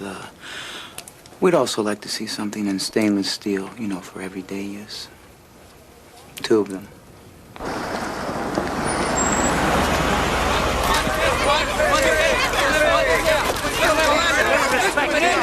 How do you feel about this?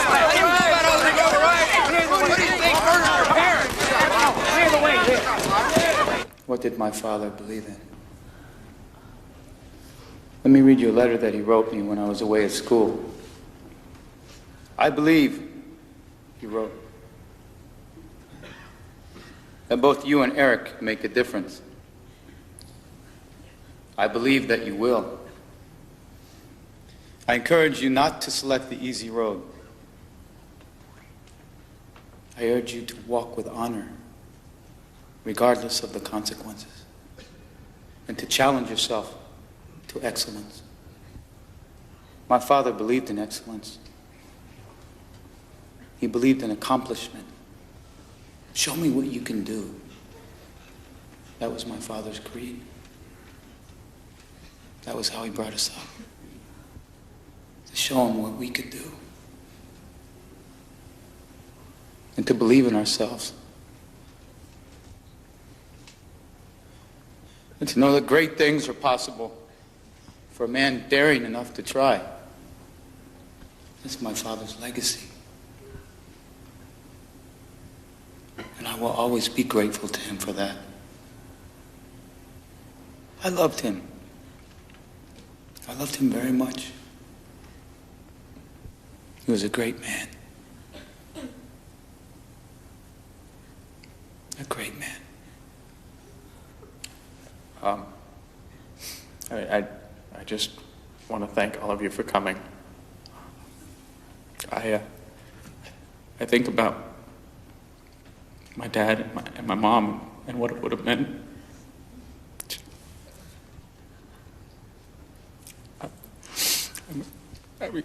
Like my mom, she was just to see all of you here today. For her, just thank you. Thank you. Marcy, why don't you ride with us, okay?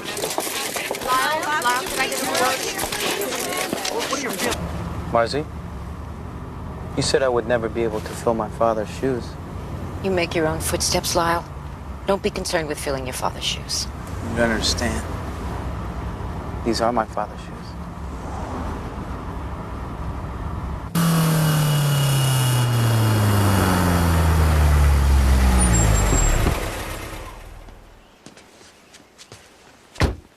Return with us now to those thrilling days of yesteryear. I really liked it here. No problem, kid brother. Move some of the stuff back. Sell the other place. Let somebody else clean the blood off the walls.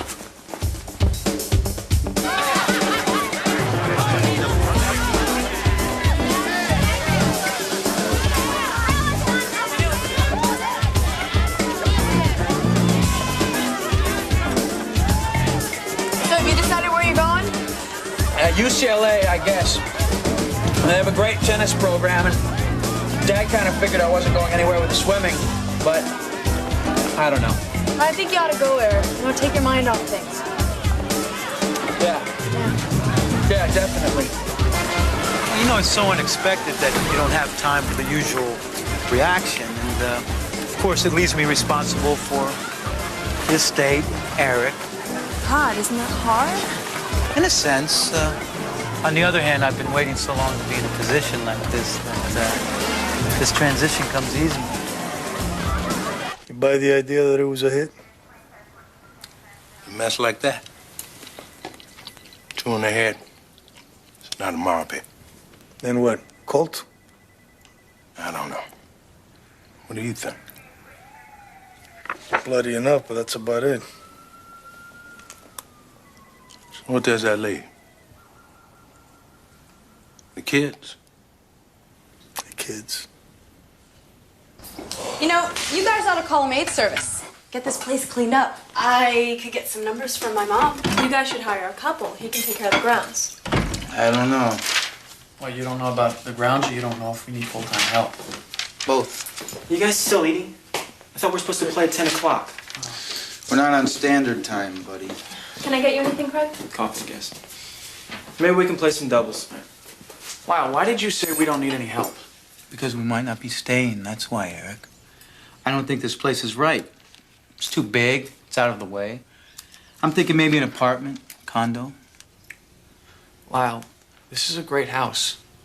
Oh, he's sulky. But I like it here, Lyle. No. Place with a health club, tennis, pool. Nothing's decided, but I'm looking into it. Enjoy your tennis. And work on that forehand. Did you get all that? Is he for real or what? What are you talking about? He hasn't decided he's gonna look into it. He's your brother, Eric, not your father. You don't know what you're talking about, so just shut up. He's just taking over I your said life. shut up! All right, he's my brother. And I don't need you or anybody else questioning it. Is that clear?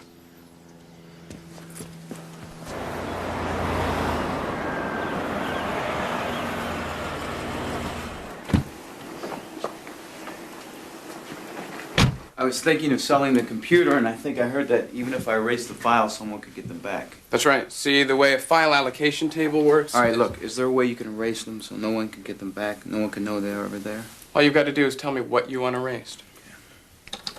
Although police continue to trace the possibility that the brutal murders of record executive Jose Menendez and his wife Kitty in their Beverly Hills home was the work of organized crime, sources in the department admit they're coming up empty. According to these sources, the brutality of the killing seems inconsistent with a gangland hit. You wanna get the hell off my property? Keep rolling. We're just filing a story. You're Eric Menendez, aren't you? Look, move the truck. If you could answer a couple of questions. No questions. Turn your cameras off. Just a couple of questions, Mr. Menendez. People are really sick, you know that? Really ghoulish. Don't you think I've suffered enough? This ought to do it. In just a second, the program searches through erased files, active files, every inch of the disk. Wipes everything. When you're done, can you fix it so no one knows you were here? Lyle! Up here! There's some reporter out front. I know, I saw them. You just let him stand He's there? just doing his job. What are you doing here? Nothing. What are you doing here? Just finishing up a few things. It's done. Clean as a whistle. I appreciate it. You'll take a check? Sure. I know this seems a bit odd, but... Not at all. If there's anything else I can do. There won't be. Wow, what's going on? Just making sure Dad hadn't started writing up any other wills. Oh, did he? We'll never know now, will we?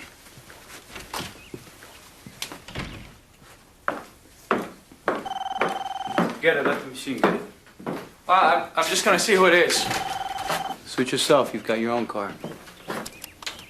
This is 555-2380.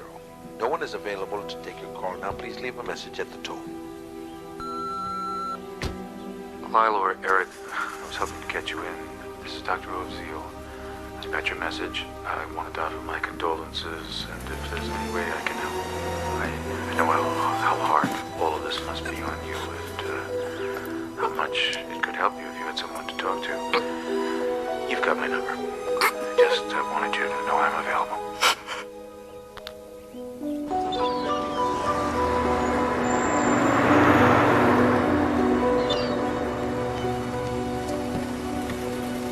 It's an awesome view, huh?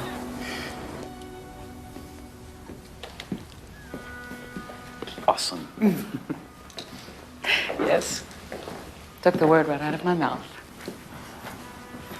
And of course, there is the health club, 2 pools, squash and tennis courts. Is there anything else I can show you? You know what's the matter with you? You're drifting. You gotta pull yourself together. Lyle, I'm fine. You sure? Okay, I'll tell her we'll take the place. You know, Dr. Oziel called the house. Maybe you and me, we should go see him. Why would we do that? Just to get some things straightened out. I mean, he says after something like this... We don't need that. We're not weak. can't get it out of my head. And you think it helps to wallow. You need something to focus on. Maybe you ought to get serious with your tennis. I'll see what I can set up.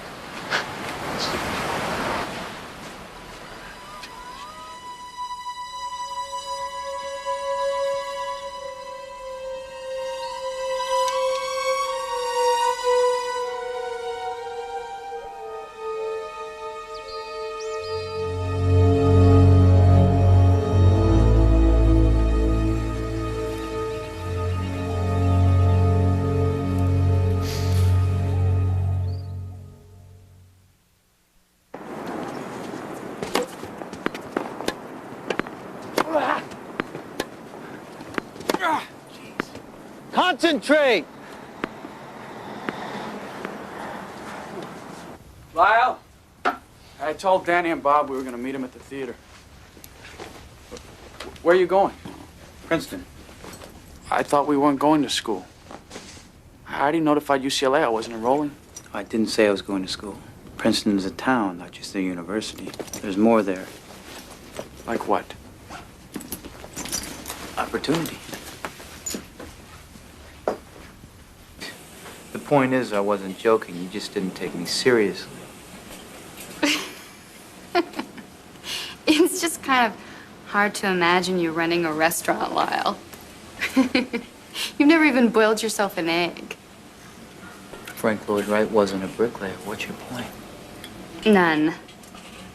I don't have a point. I never do I? I'm sure you'll be a magnificent restaurateur. Really? I can hardly wait. You don't have to. Watch.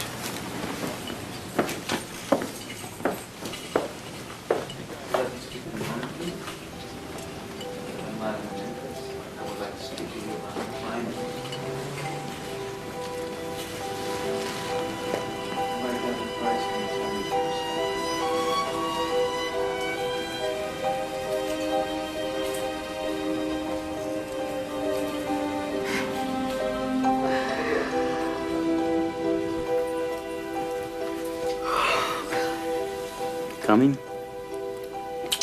Worlds to conquer.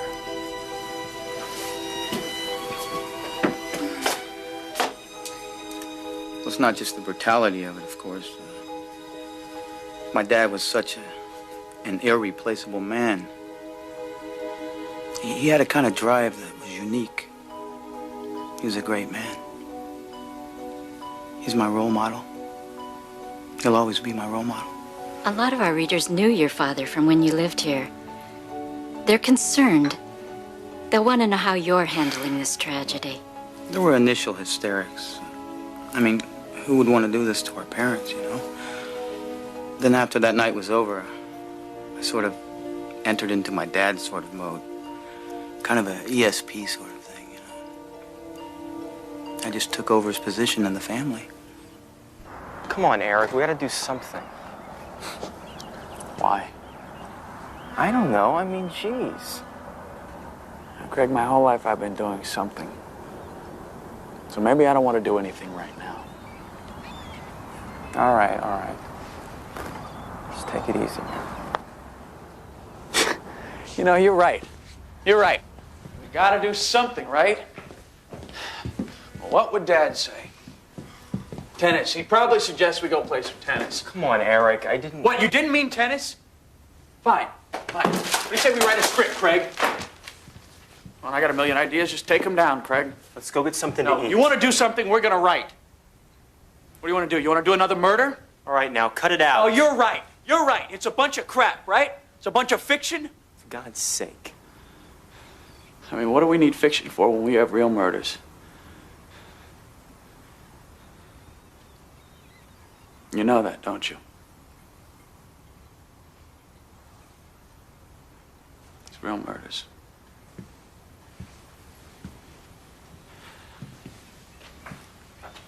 It's real murders, Craig. Okay, take it easy. You want to know what happened?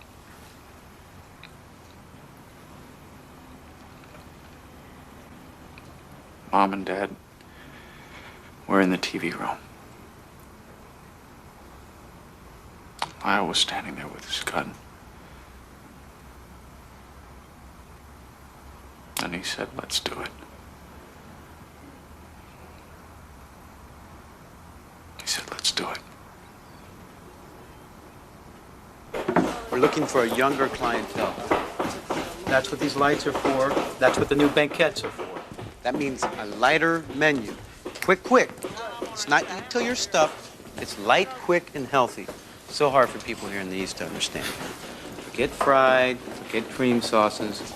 Nouvelle cuisine, that kind of... Ah, that's the idea. But you don't have to think French. I want originality. This isn't a French restaurant. It's not an Italian restaurant. Write me up a list of dishes and let me see it. I know you can do it. You're a talented man. All right. You advertise for waitresses? I did.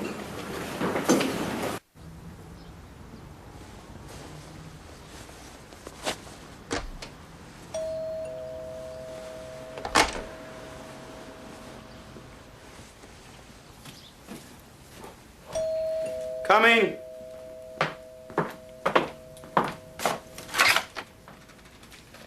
Well, good morning. Just getting up? I was supposed to meet you at the restaurant. I know, but I finished practice early, so... Oh, Lyle. We're having quite a party, aren't we, huh? Stop it. I hired them as waitresses. What, and they just couldn't wait? Clever. Very clever. They didn't have anywhere to stay. I slept on the couch. Do you expect me to believe that? That's up to you. Now, I'm going to get dressed and we can talk on the way to the airport. The airport? I'm going back to California. You didn't tell me that. I'm telling you now. That should be adequate.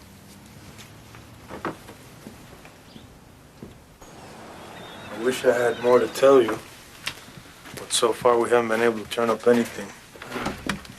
I guess that just happens sometimes, huh? It does. I was hoping that maybe now that you have more chance to think about it, maybe you can remember something. No, I really don't see how we can help you more than we have. Any new information would help. I mean, anything you guys can think of. I've been busy.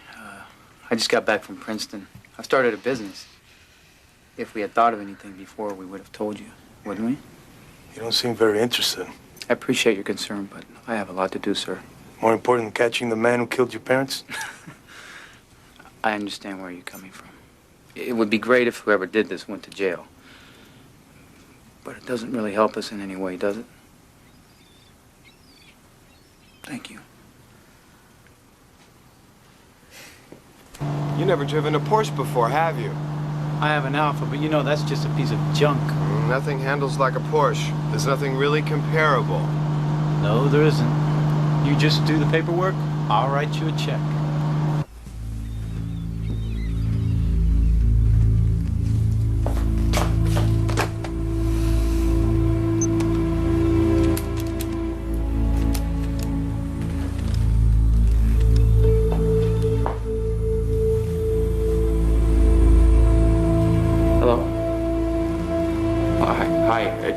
It's Eric Menendez. Hi. I thought about what you said. Of course. No. If that's the way you feel, then the sooner that we get together, the better. I'm not at the office. I had the calls forwarded. I can be there 10 minutes, 20 minutes. Eric, that's what I'm here for. You need to talk. I'm here. Don't worry about that. I'll meet you at the office as soon as you can make it. That was Eric. He's going to meet me at the office. What for? What for? What for? To tell me that he killed his parents, I assume.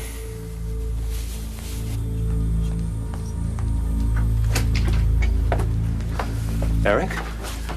Thank God you're here. He's not here yet? Look, do me a favor. Don't leave. Wait here like you're waiting for one of the other doctors. If there's any trouble... Trouble? He killed 2 people, Judalon, so if you hear anything that sounds dangerous, You call the police. I better get back to my office. My life could depend on it, so I don't want you drifting off or fall. It's the elevator.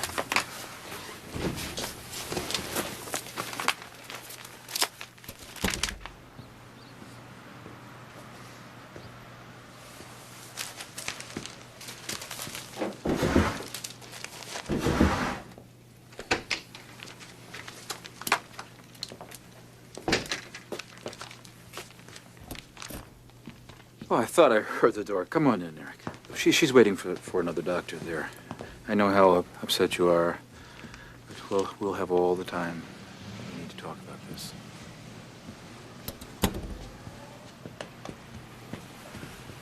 Did you talk this over with your brother? Or did you decide to come here? No, I mentioned to him that I was thinking about seeing you. But he didn't think it was a good idea.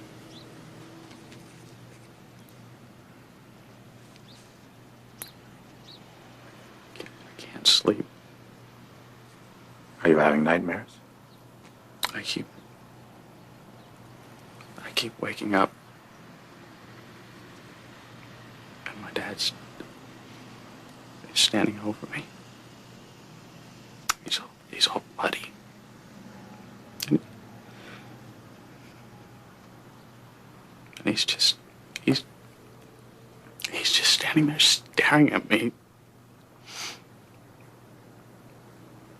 And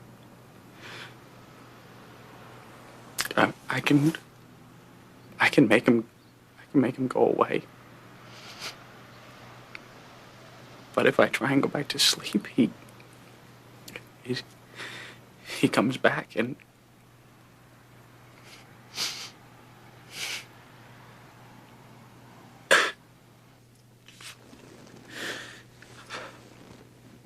I'm so sick of crying and can we go outside or somewhere else besides here?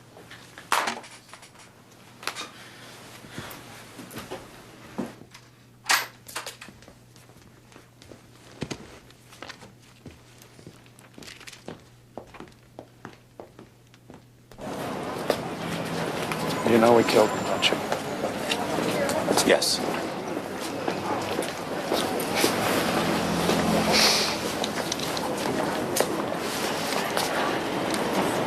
It's a perfect crime. God, it was awful.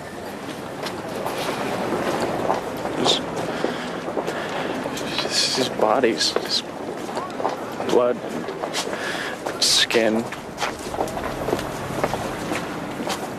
But I just kept shooting. He was a very controlling man.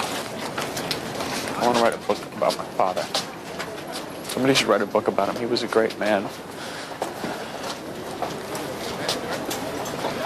Lyle's going to kill me. He doesn't want me to talk about it. You'll have to tell him what you did. No. You'll have to, Eric. He'll know that you talked to me.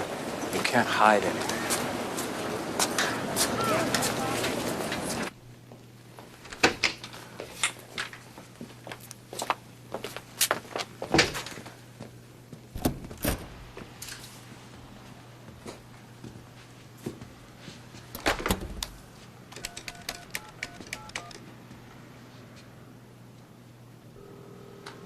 Hello? Lyle.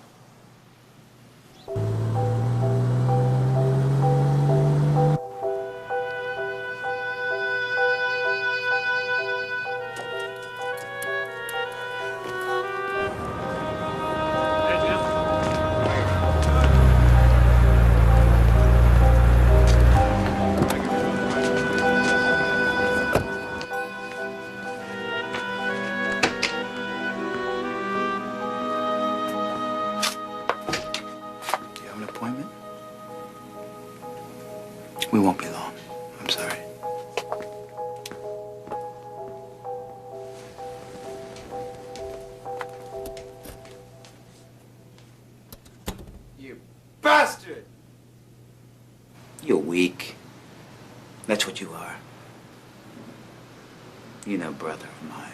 Lyle, I know. You betrayed me! What the hell do you call it? I didn't betray you, I just... You killed us. Don't you know that? You weak, whining, pathetic excuse! Now what are we gonna do? We have to kill him. You know that? Oh, wait a minute. I can't tell anyone what he said unless you threaten me. It's privileged, but not if you threaten me. That's not privileged. You're not gonna tell anyone, right? I wouldn't do that. Why would I do that? I want to help you. I'm trying to help you.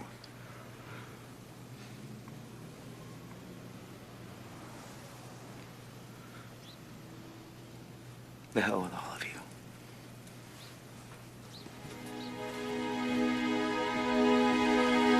I mean, remember we had trouble with the Berkeleys? He helped us out. So you just went and told them everything? Well, I had to talk to somebody.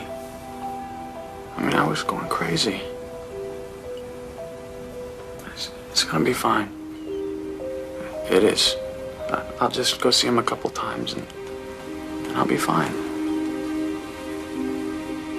Anyway, how's the restaurant? I think we got a chance to talk. You gonna go back soon? No. I'm gonna stay and keep an eye on you.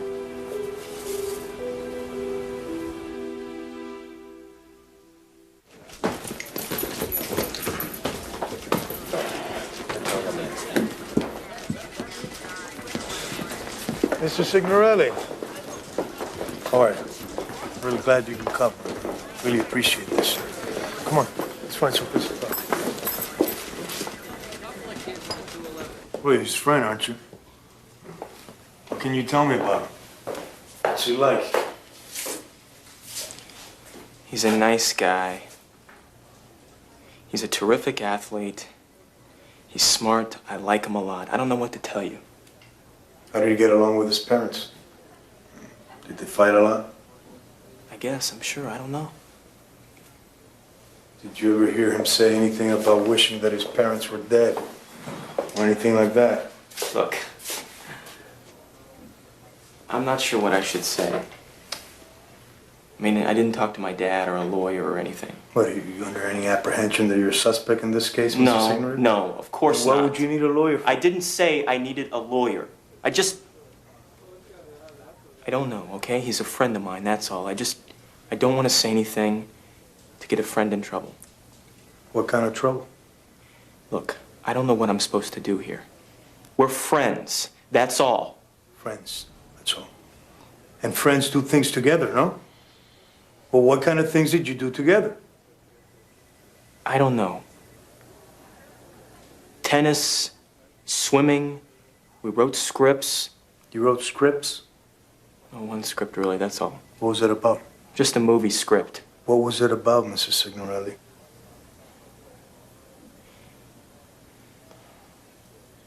It was about a kid who kills his parents. Okay? The patient exhibits no apprehension concerning the purchase of the shotguns, which he feels are untraceable because he used a false ID. Nevertheless, he seems, in general, to be in a deeply conflicted emotional state and has considerable difficulty expressing that conflict. Aren't you going home tonight? I haven't made up my mind. Well, I'd really rather you didn't stay the night. I wish you would be more positive about our relationship, Jidalan. And these are not easy times. They're not easy at all. I'm in danger. You're in danger. How can I be in danger? They don't even know who I am. Unless maybe they followed you here or something?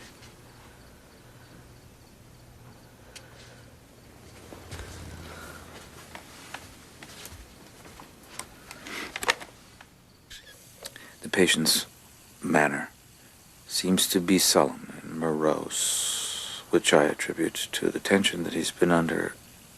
And from time to time, he expresses sentiments of remorse. I appreciate your coming, Lyle, and I know how you feel about your brother talking to me. I just want to assure you that you couldn't be more wrong. That's not why you said you wanted to talk to me. No, it's not. Look, I'm aware that you think I represent a danger to you, but the fact of the matter is you're a danger to me, and that danger has to be eliminated because I will not choose to live my life in fear. Neither did my father. But it seems to me that there is a way to eliminate that fear. I doubt it.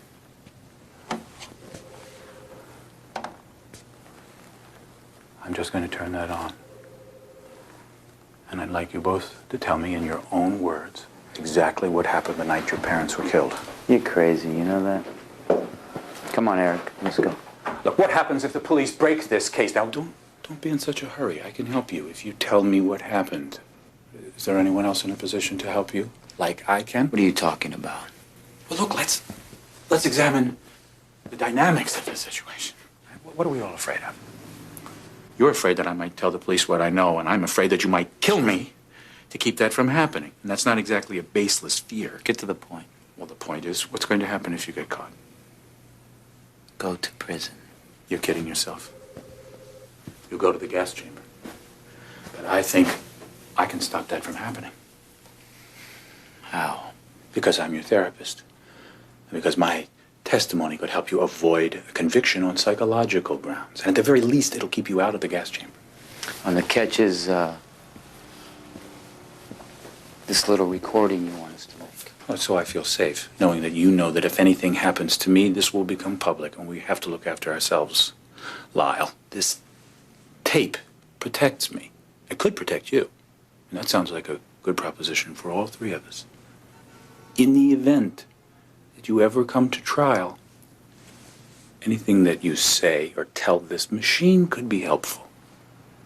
Help mitigate.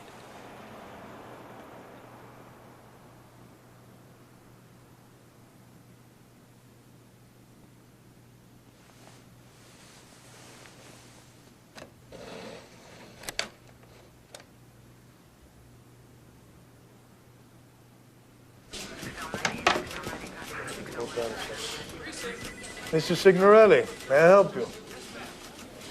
I talked to my father and his lawyer. They said I should talk to you. He said Lyle was worried that there might have been another will. You know, his father might have changed the will or making changes. He checked his father's computer, but he couldn't find anything. Right? But he wasn't sure, so he hired a guy to come out to the house and erase everything. Do you know who this guy was, the guy he hired? No.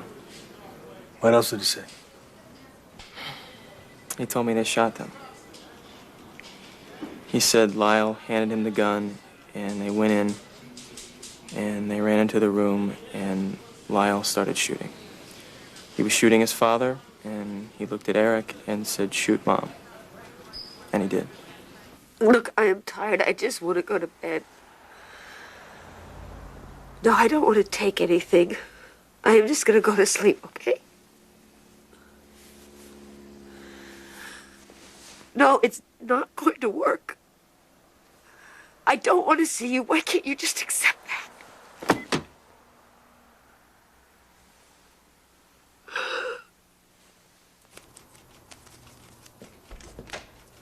It's all working? Top of the line. All right. Now, you know what you're going to do, right?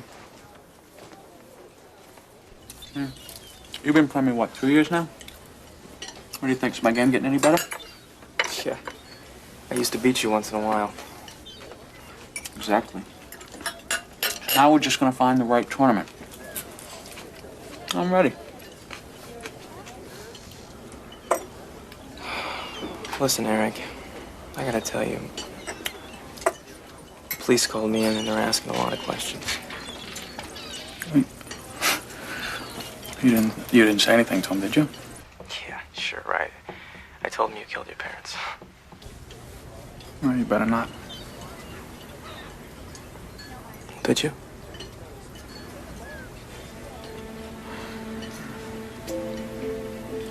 No.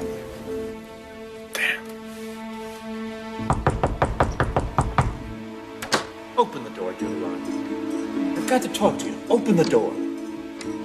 I know what you're thinking. You want to go to the police. But you can't do that, Judeline.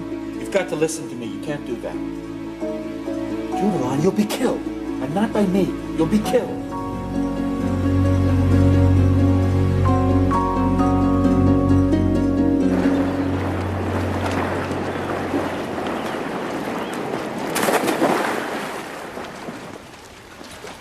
Got some good news for you. You ready? Yeah. Found a great tournament for you. Get your game back on track. It's in Israel. Wow, I don't know. I mean, I thought I was ready, It's but the best maybe... thing for you. You have a chance to get away for a little while. I'm giving this a lot of thought, Eric. All right, maybe you're right. Maybe it's what I should do. Good. I'll leave the day after tomorrow.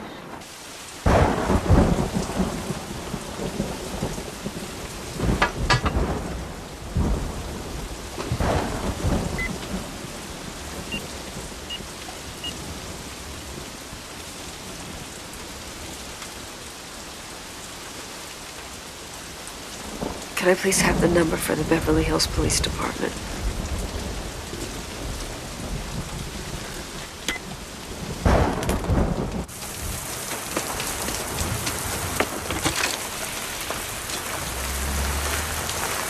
Get me the Beverly Hills Police. As I'd like to speak to somebody about the Menendez murders, please. Detective Arguello. Eric and Lyle Menendez killed their parents. They confessed to the therapist, and he's got it all on tape. Can someone please come and get me?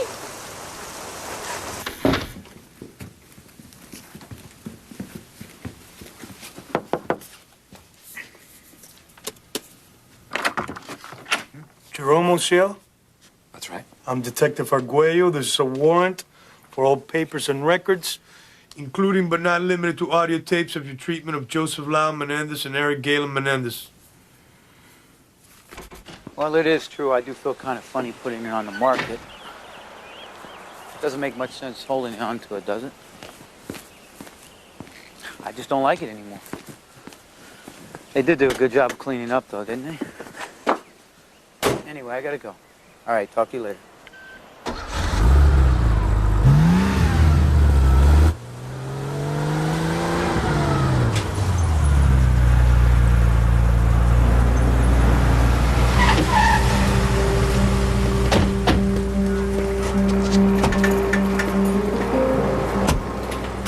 Turn off the engine.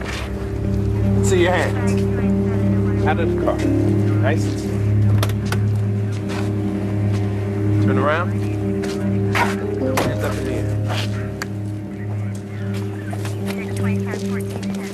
Lyle Menendez, I'm placing you under arrest for the murder of Kitty and Jose Menendez. You have a right to remain silent. If you waive this right, anything you say can and will be used against you in a court of law. Know who your brother is, Lyle? Israel playing a tournament. All right, take everything out of your pockets and put it on the countertop, please.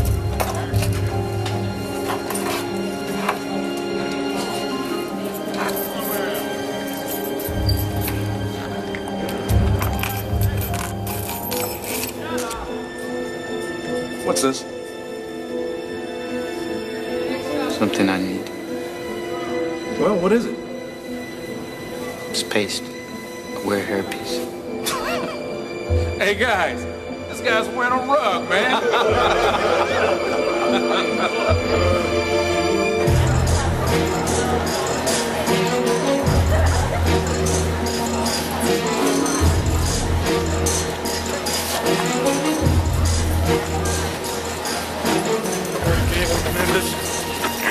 Detective Arguello, being placed under arrest for the murder of your parents. You have a right to remain silent. If you waive this right, anything you say can and will be used against you in a court of law.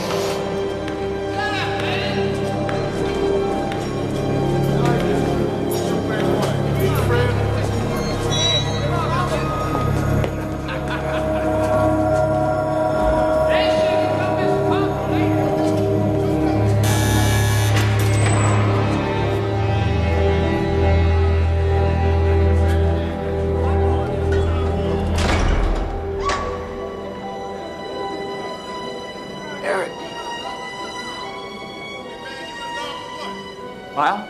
We can't talk now. They're probably listening. Everything's gonna be okay. You believe what they're asking for? Lyle wears a rug. You kidding? He's bald? I don't know, thinning, bald. The jail's got a regulation, no hair pieces. His lawyer's asking for permission for him to wear the rug in court, any public appearances. And what's the regulation on that? No one seems to know. I'd say give it to him. Well, it makes me think it's not all going to be this easy.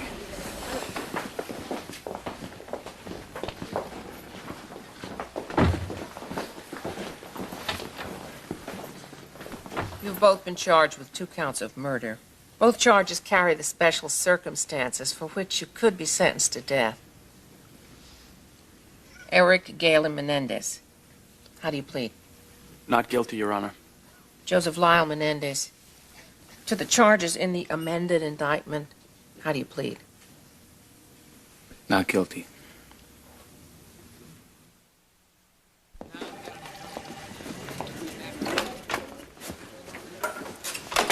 Given the choice, would you rather be good or lucky? I'd rather be done. Remember the woman said, Oziel said, they said... Oziel said, they said what? Judalon Smith. She said that Dr. Oziel said that Lyle and Eric bought the guns in San Diego under an assumed name. Well, sure, but what name? She didn't know that. I do. Ray Arguello does. He went down to San Diego, gun shop to gun shop. And the second one he goes into, he finds a sales slip for 2 Mossbergs. What are Mossbergs? Shotguns. 2 of them. The Friday before the killings, in the name of Nicholas Mariner, who happens to have been Lyle's best friend from Princeton, who happens to have been working in a restaurant in New York City that whole weekend, who happens to tell Arguello when he calls that he lost his wallet the last time he saw Lyle. Lester, that's incredible. Yes. She's never had a client go to the gas chamber yet. Did she ever have clients who blew their parents' heads off with shotguns? You don't know Leslie Abramson. Just watch. There she is. Miss Abramson! Miss Abramson! Are you going to be able to keep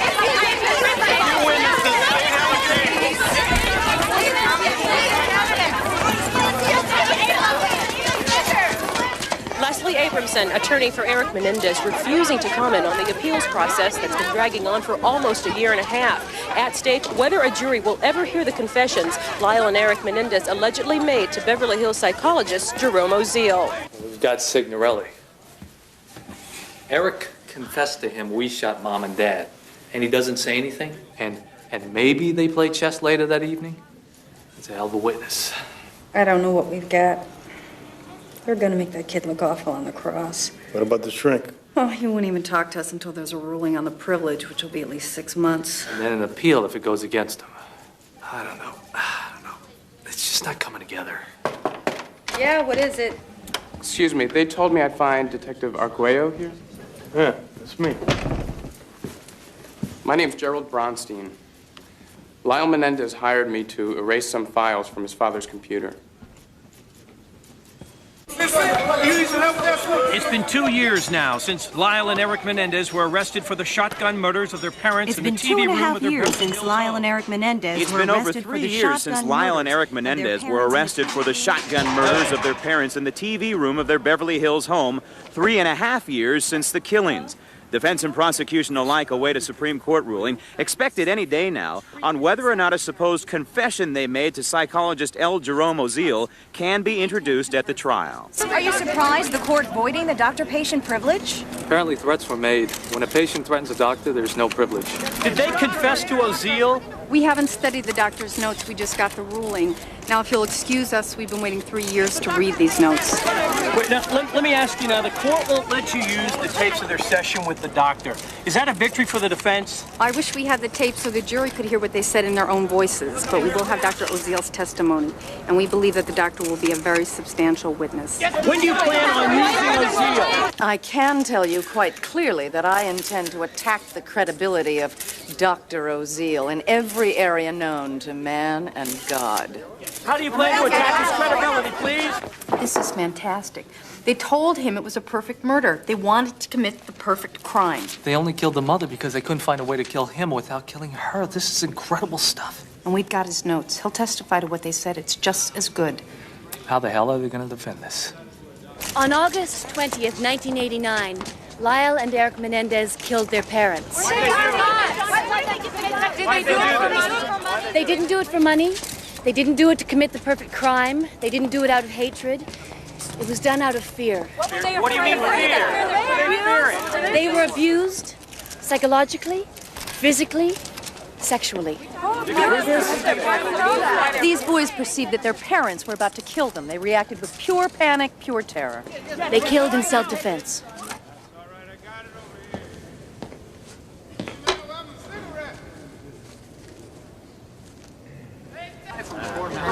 This is it. This is the big day. This is when it all happens. By 6 o'clock this morning, there was already a line out in front of the courthouse in Van Nuys where the trial of Lyle and Eric Menendez begins today. 2 juries have been selected, one to hear the evidence against each brother.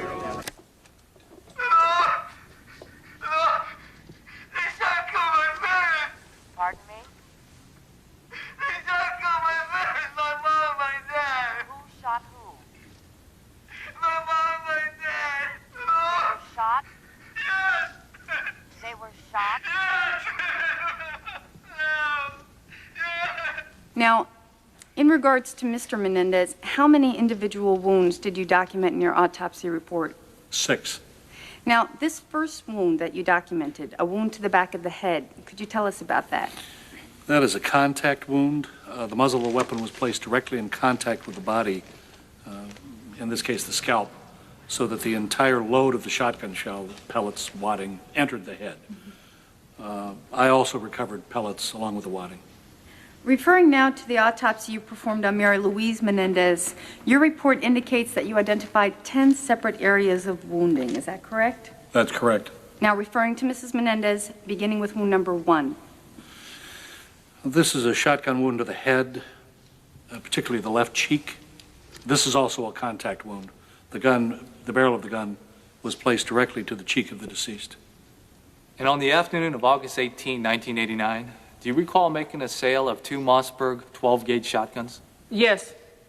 And did you require identification of the purchaser? Yes, he presented a driver's license. The name on the license was Nick Mariner. Mr. Mariner, did there come a time when you visited Lyle Menendez in his home? Yes. And could you tell us how that visit ended?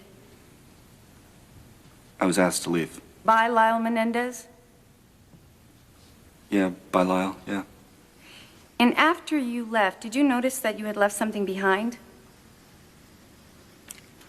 Yeah, I left my wallet.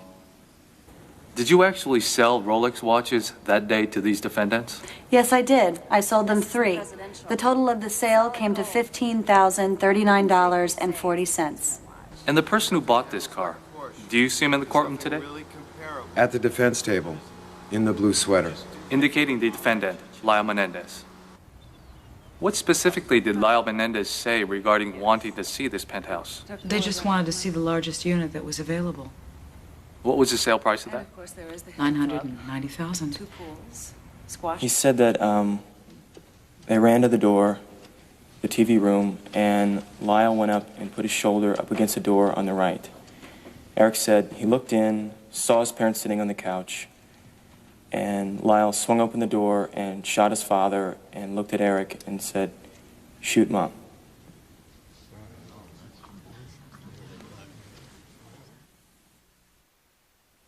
Isn't it a fact, Mr. Signorelli, that when you first told this story to Detective Arguello, you told him that Eric did not shoot his mother when he walked into the room, that although his brother said, "Shoot, Mom," he couldn't do it? That's correct. And is that still what you're telling us was Eric's statement, or has that changed? I believe that that still is the statement. Thank you. There's a kind of opening night excitement here today as the state attempts to put the finishing touches on its case.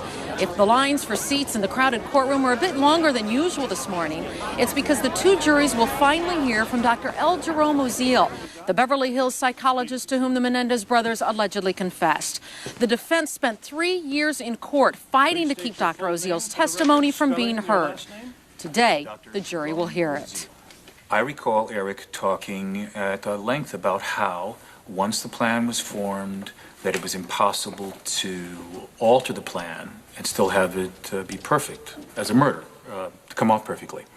And even though they had doubts as to whether it in fact was appropriate, whether it was reasonable, fair, whatever, to have the mother included in the murder plan. But still, they couldn't determine any other way to kill the father. Did Eric Menendez specifically tell you that one of the reasons why he had to kill the mother is that she would be a potential witness? Oh, objection to the leading, Your Honor. Overruled. You may answer. That's correct. Did Eric Menendez describe to you, in particular, what it was that he was upset with his father about? Well, basically that the father had just been completely dominating, controlling, impossible to please. They saw the father as someone who was pretty much impossible to live with. Your Honor, I'd move to strike. It's not the defendant's words. Overruled. The answer will stand. Dr. Oziel, did there come a time when Lyle Menendez arrived at your office? He did. And could you please describe his demeanor when he came into your office? He was extremely upset, threatened, threatening, menacing. Menacing? So I felt there was a strong threat to my life. And did you tell either Lyle or Eric Menendez that you had this fear? Yes, I did. And what was the response? From Lyle, he laughed. And did either Lyle or Eric ever tell you he had been sexually abused? No. And did either of them ever tell you that he acted in self-defense? No. We'll take a short recess at this time. Both juries are excused. They should return to the courtroom in 20 minutes. Counsel, please remain.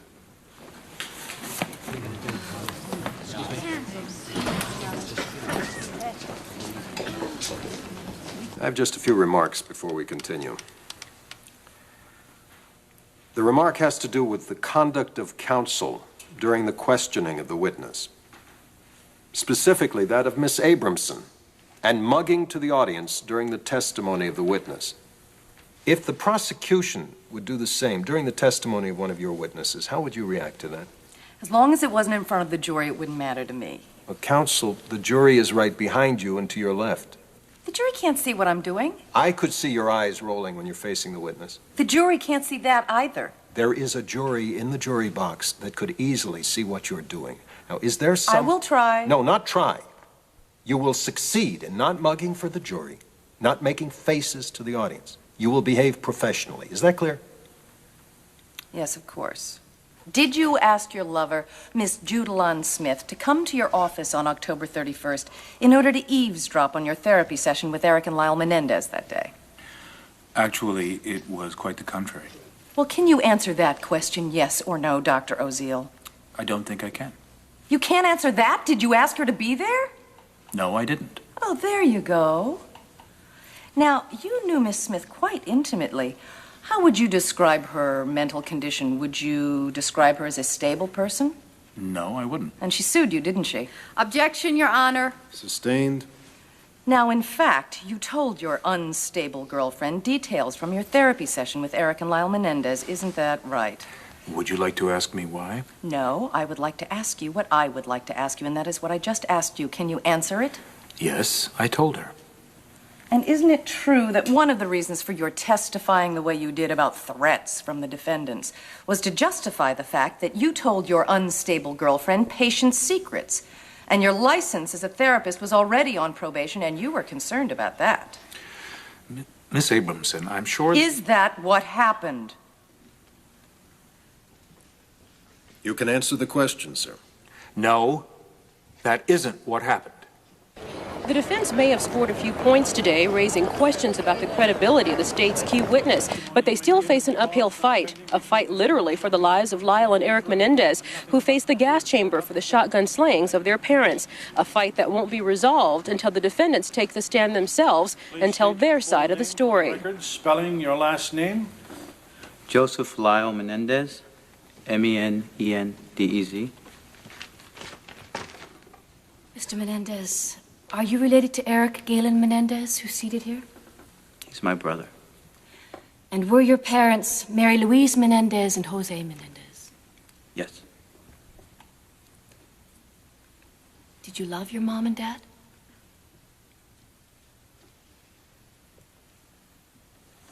Yes.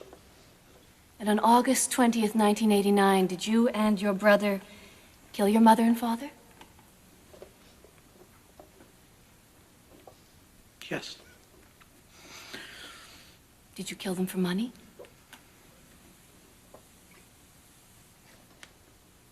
What's your answer? No. Did you kill them because you wanted to pay them back for the way they had treated you? No. Why did you kill your parents? Because we were afraid.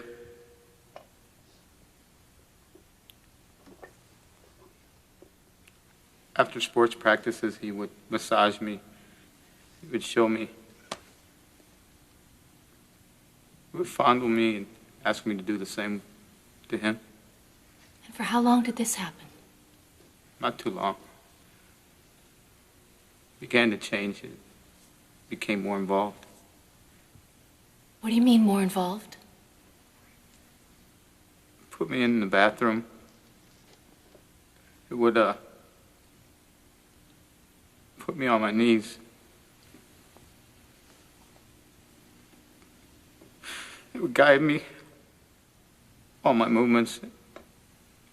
I would have oral sex with him. At some point, did he do some other things to you? He would use objects, toothbrush, some sort of shaving utensil, a brush. And was there some point when he decided to use something besides the toothbrush? Yes. And what was it? He raped me.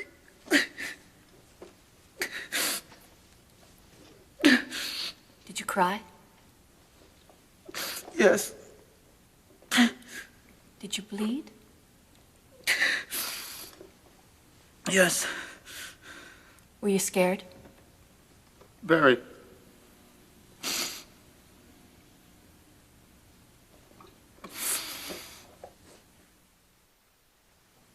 Eric was crying, he was basically shaking. And I asked him what was the matter. He was just crying. And I told him, you know, you can tell me, what is it? He told me things about his dad that were going on. Things like that happened to me, only they were still going on. I felt maybe he was going to try and kill himself. And I told my dad that I knew everything that was going on between him and Eric and that it had to stop. And what did he say? He said, what I do with my son is none of your business. And he said, I warn you, don't throw your life away. And he said, let me tell you what's going to happen. You're going back to Princeton, and your brother's going to UCLA like we planned, and we're going to forget this conversation ever took place. And when he finished talking, what happened? I interrupted him. He didn't get to finish talking. I swore. I told him that he was sick and that, no, he wasn't going to touch my brother again, and that I would tell everybody everything about him. I would tell the police, that I would tell the family. I was just out of control. And he leaned back and he said, we all make choices in life, son. Eric made his and you've made yours. And he just looked at me and he got up to leave. What did you think? I thought, oh my God, I just made it 100 times worse. What did you think was going to happen? I thought we were in danger. I thought he felt he had no choice. But to what? That he would kill us. And I spoke to my brother and he said, oh God, they're going to kill us. So we agreed we had to protect ourselves. We had to go get some guns. Did you go to get guns? We went to the store in Santa Monica, this Big Five, the sporting goods store. We went there to buy handguns that we could carry around, but we weren't able to do that because there was a waiting period for handguns. You had to wait 2 weeks. And can you tell us what happened then?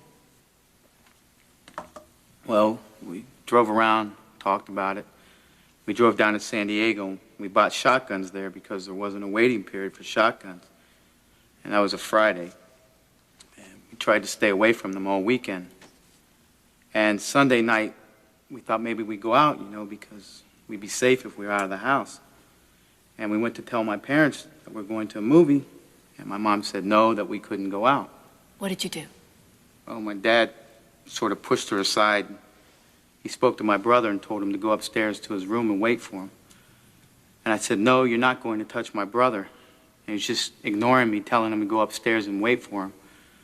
And my mom said something to me about I had ruined the family. And they went into the den and they closed the doors. What did you think was going to happen? I thought they were going ahead with their plan to kill us. Then? Yes. So I ran upstairs and I said to Eric, it's happening, they're going to kill us. And what did you do? I got my gun. And what did your brother do? He got his and we ran. Where did you go? We ran to where he had the ammunition, which was in my brother's car. Did you load your gun? I did. And we ran into the room, into the den, and we started firing. I don't know who was firing at who or what was going on. I was just, firing my gun.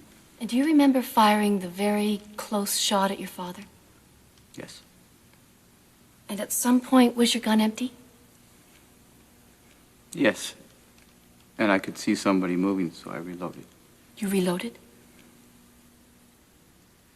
Is that yes?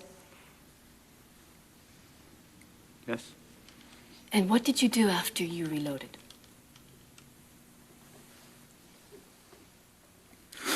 I ran around and shot my mom. And was that the last shot that was fired? Is that yes? Yes.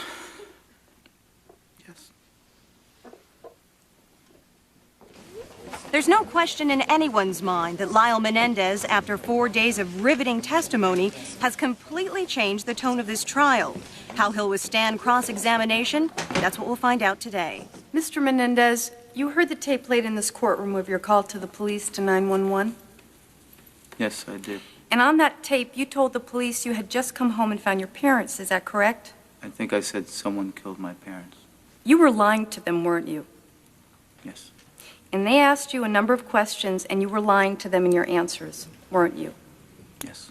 And you were crying, weren't you? You can hear yourself crying on the tape. Yes. You were lying while you were crying. Is that correct? Yes. Did you love your parents, Mr. Menendez? Did you love your mother? Yes. When you placed the shotgun against her left cheek and you pulled the trigger, was that an act of love, Mr. Menendez? Confusion, fear. You were afraid of her at that point? Yeah. Where was your mother at this point? She was... My memory's not that good on this. I think I remember she was, like, around the side of the coffee table. And what was she doing? In my mind, she was sneaking around the coffee table. You just said your mother was sneaking. Is that correct? You just used that term, sneaking? Yes. And did you think she was going to do something sneaky to you when she was crawling behind that coffee table? No. Your mother wasn't sneaking, was she? She was trying to get away from being shot to death. I don't know. I really don't. Well, tell me, Mr. Menendez, what threat did your mother pose to you when you ran out of the room to reload? Nothing that I can remember in my mind specifically. And how many rounds did you put into your shotgun? Just the one. So what were you afraid of, Mr. Menendez? Were you afraid that your mother might live? I don't know. I just think he's cute, and, well, I kind of feel sorry for him. Thank you. Let's move over here. What about you? What brings you to the courthouse so early in the morning? Well, Eric's going to testify, and I just wanted to be here to show my support. I mean, like, I haven't heard him, but I've been watching him on TV, and I don't know. He thinks he's sexy. With the court's permission, Eric Menendez will be sedated when he takes the stand in his own defense. His emotional state is apparently quite tenuous, and the defense is afraid he won't be able to take the strain of testifying. Eric Galen Menendez. And your father would massage you? Yes. Like he massaged you when you were swimming? Similar. He would have me strip off my clothes until I was just wearing my underwear.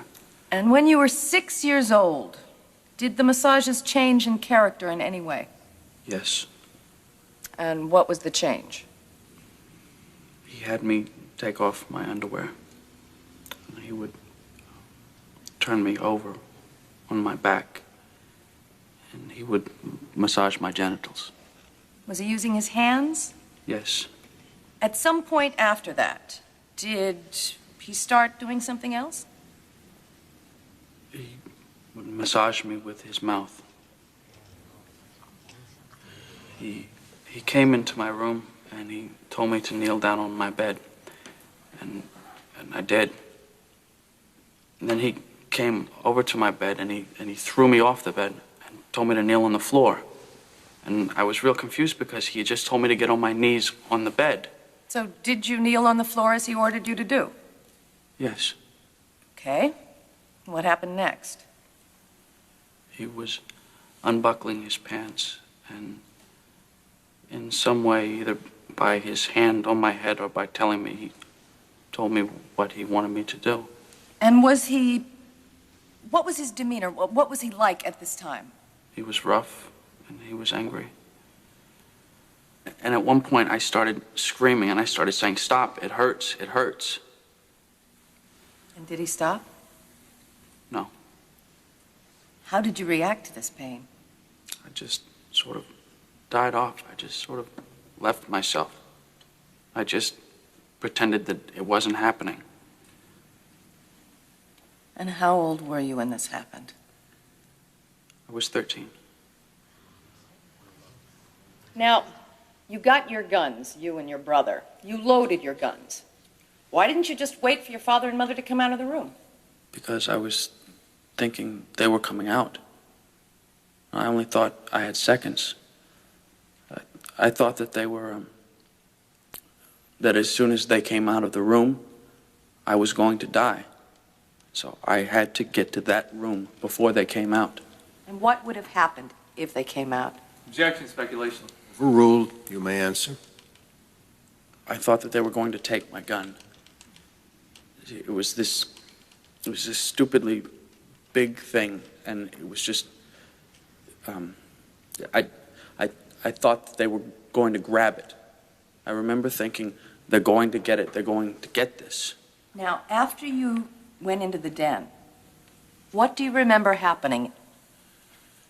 I just remember firing. Did you aim in any particular place? Just right in front of me. And what was in front of you? I was right in front of a coffee table. But what was in front of you? A coffee table. You came into the room. You moved to the coffee table. Am I not understanding what you're saying? I was just firing as I came in the room. I just started firing. In what direction? In front of me. And what was in front of you? My parents. I want to take you back to the Friday before your parents were killed, Mr. Menendez. Now, you testified that you and your brother decided to get guns. Did you discuss what kind of guns? Not really, just any handguns. At some point, did you decide where you were going to make this purchase? Yes, and that's when we drove to the sporting goods store. The Big Five store in Santa Monica. Yes. And you took a look at handguns? Yes. When you were looking at these guns, was your brother right there with you? Yes, sir. You weren't trying to hide anything? No. So he was right there with you at the counter looking at these handguns? Yes. Were they in a glass case or were they up on a wall? They were in a glass case. It was it's a two-shelf container, I believe so, and there were the guns on top. But at some point, you picked out a handgun that you thought was appropriate, right? Yes. And that's when he told us that we had to, that there was some sort of waiting period. Now, you're telling the truth about everything in this case, aren't you? I'm telling the truth the best I can. And you wanted handguns so you could protect yourself. And you went to the Big Five store in Santa Monica to buy these handguns. Definitely. Without a doubt, I did. Mr. Menendez, did you know that Big Five stopped carrying handguns in March of 1986? No, I don't know that. Mr. Kuriyama, there were guns there, and we did look at them.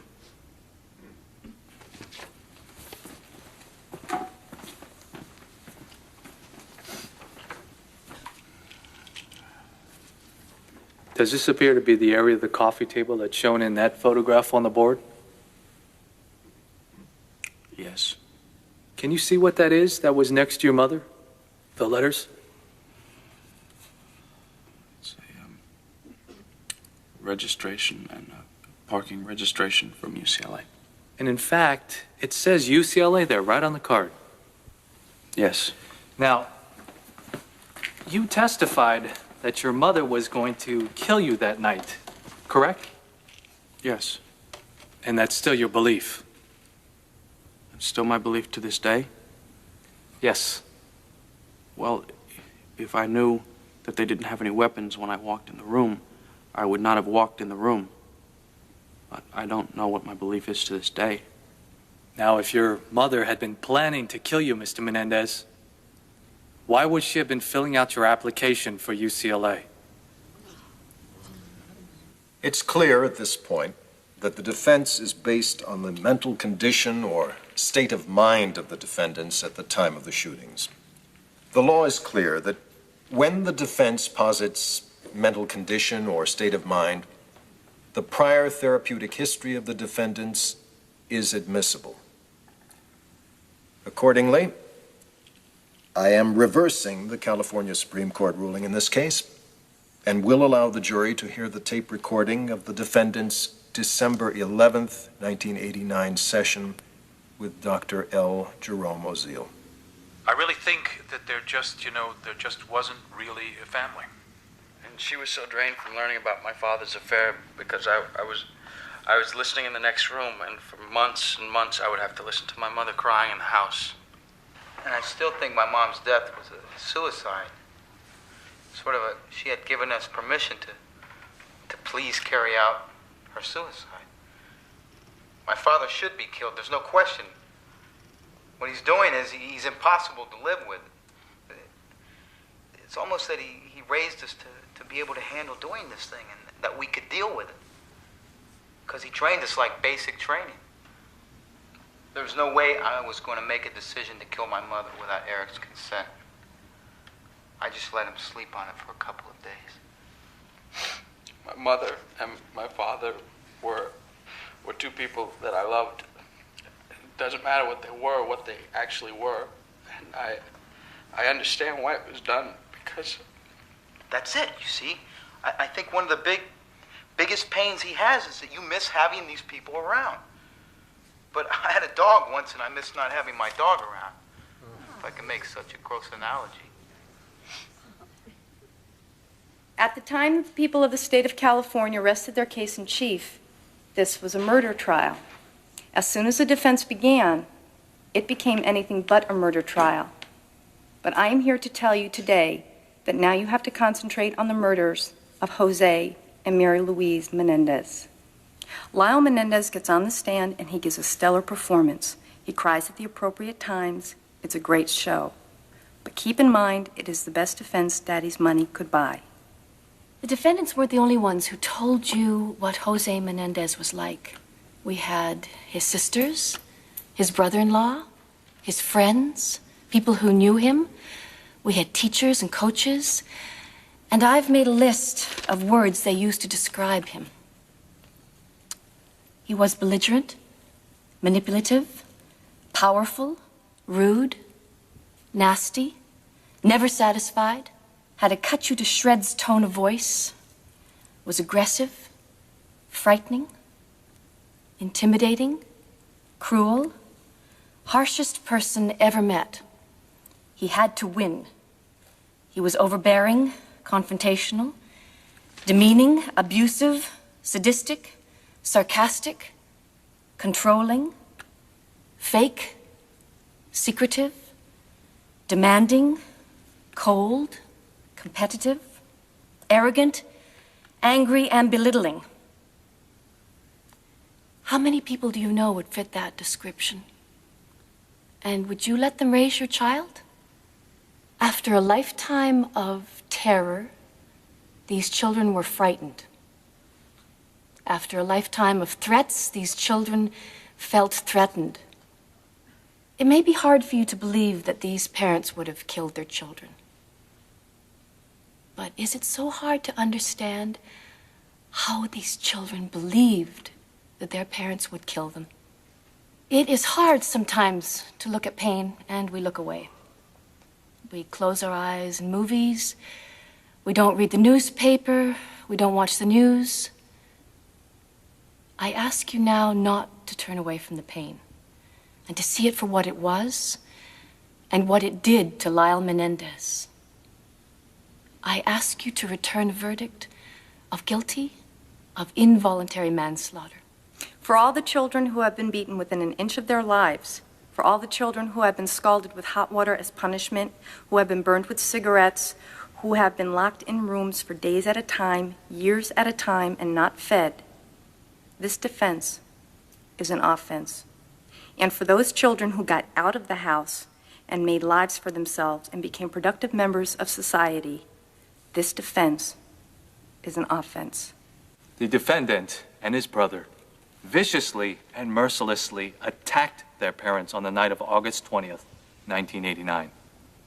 The defense has been no less vicious and merciless to them in this trial. They have made obscene accusations, misleading claims, and outright lies about their parents who cannot be here to defend themselves. It's very easy to go to a crime scene of a homicide and take a lot of gruesome pictures and parade them in front of a jury. But where is the picture of Jose Menendez bending Eric over the footboard of his bed when the child is 12 years old so the father can now go all the way in spite of the child's screams? Well, there is such a picture. But unfortunately, it only exists in Eric's mind now. I'd ask you to indulge me and to indulge Eric as you're deliberating in this case, and to just try to conceive, because I can tell that some of you are very resistant to what I'm saying. I'm not blind and I'm not stupid, but you owe us as jurors one thing only, that you must entertain the possibility that we are telling the truth. And you must also try, however foreign to you it may be, to put yourself in Eric Menendez's shoes in order to understand if he did what he did for the reasons we say he did.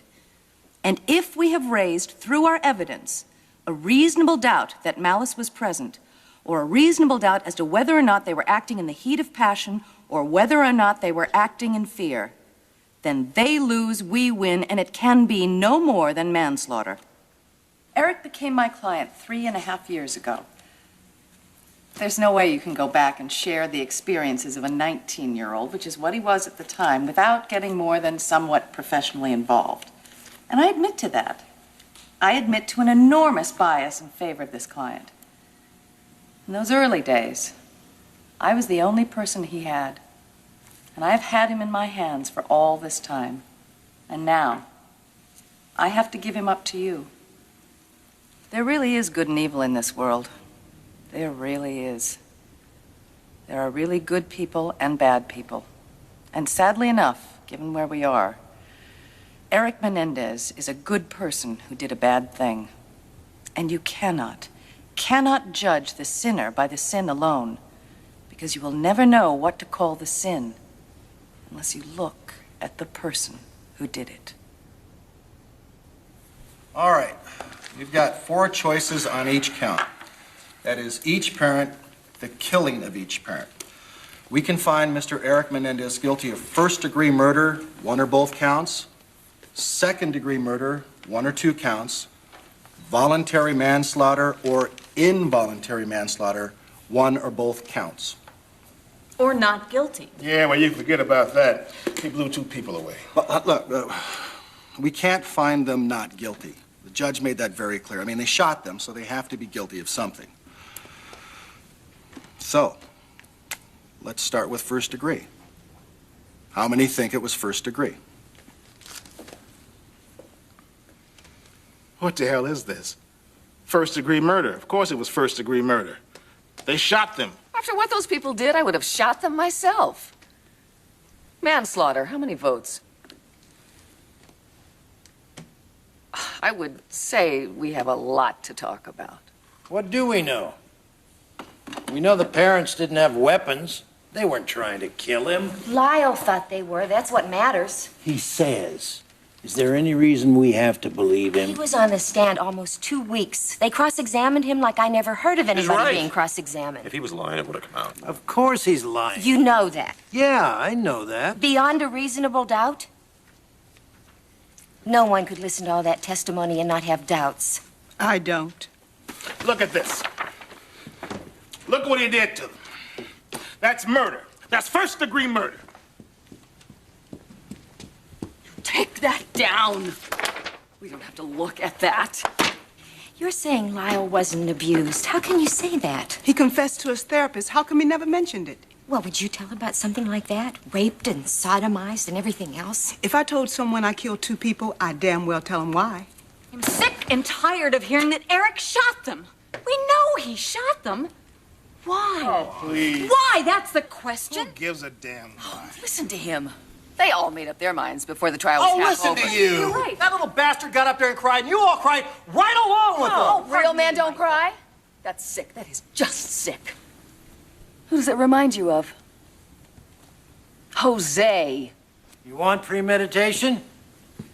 You heard it on that tape. And who made that tape? Oziel. Do you trust that man? I don't trust him, but he can work a tape recorder. Listening. I'll tell you what I was listening to. Bam! Bam, bam, bam, bam! How many shots they put in? I heard that. What? It just went over your head or something? It certainly went over yours. Why does it take so many shots to kill 2 people? Because he panicked, like he said. After what that man did to him? You don't know what he did. I know what my father did. I know how it... This ain't about your father. I know an abused child when I see one. Eric Menendez was abused. It has come to this court's attention that in spite of re-instruction to deliberate, this jury has come to a deadlock. I give up. Let's, I don't know, split the difference. Look, I mean, the father abused him, we give you that. Manslaughter for the father, murder 1 for killing the mother.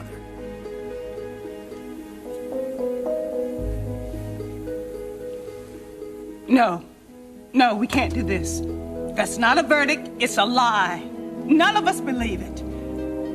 Do you think Lyle planned to kill his father? He planned it all the way. But you're gonna vote manslaughter. And you don't think he planned it, but you're gonna swear he did. You're gonna swear he planned it. No, I'm not. One way or another, it was our job to end this thing, and we didn't do it.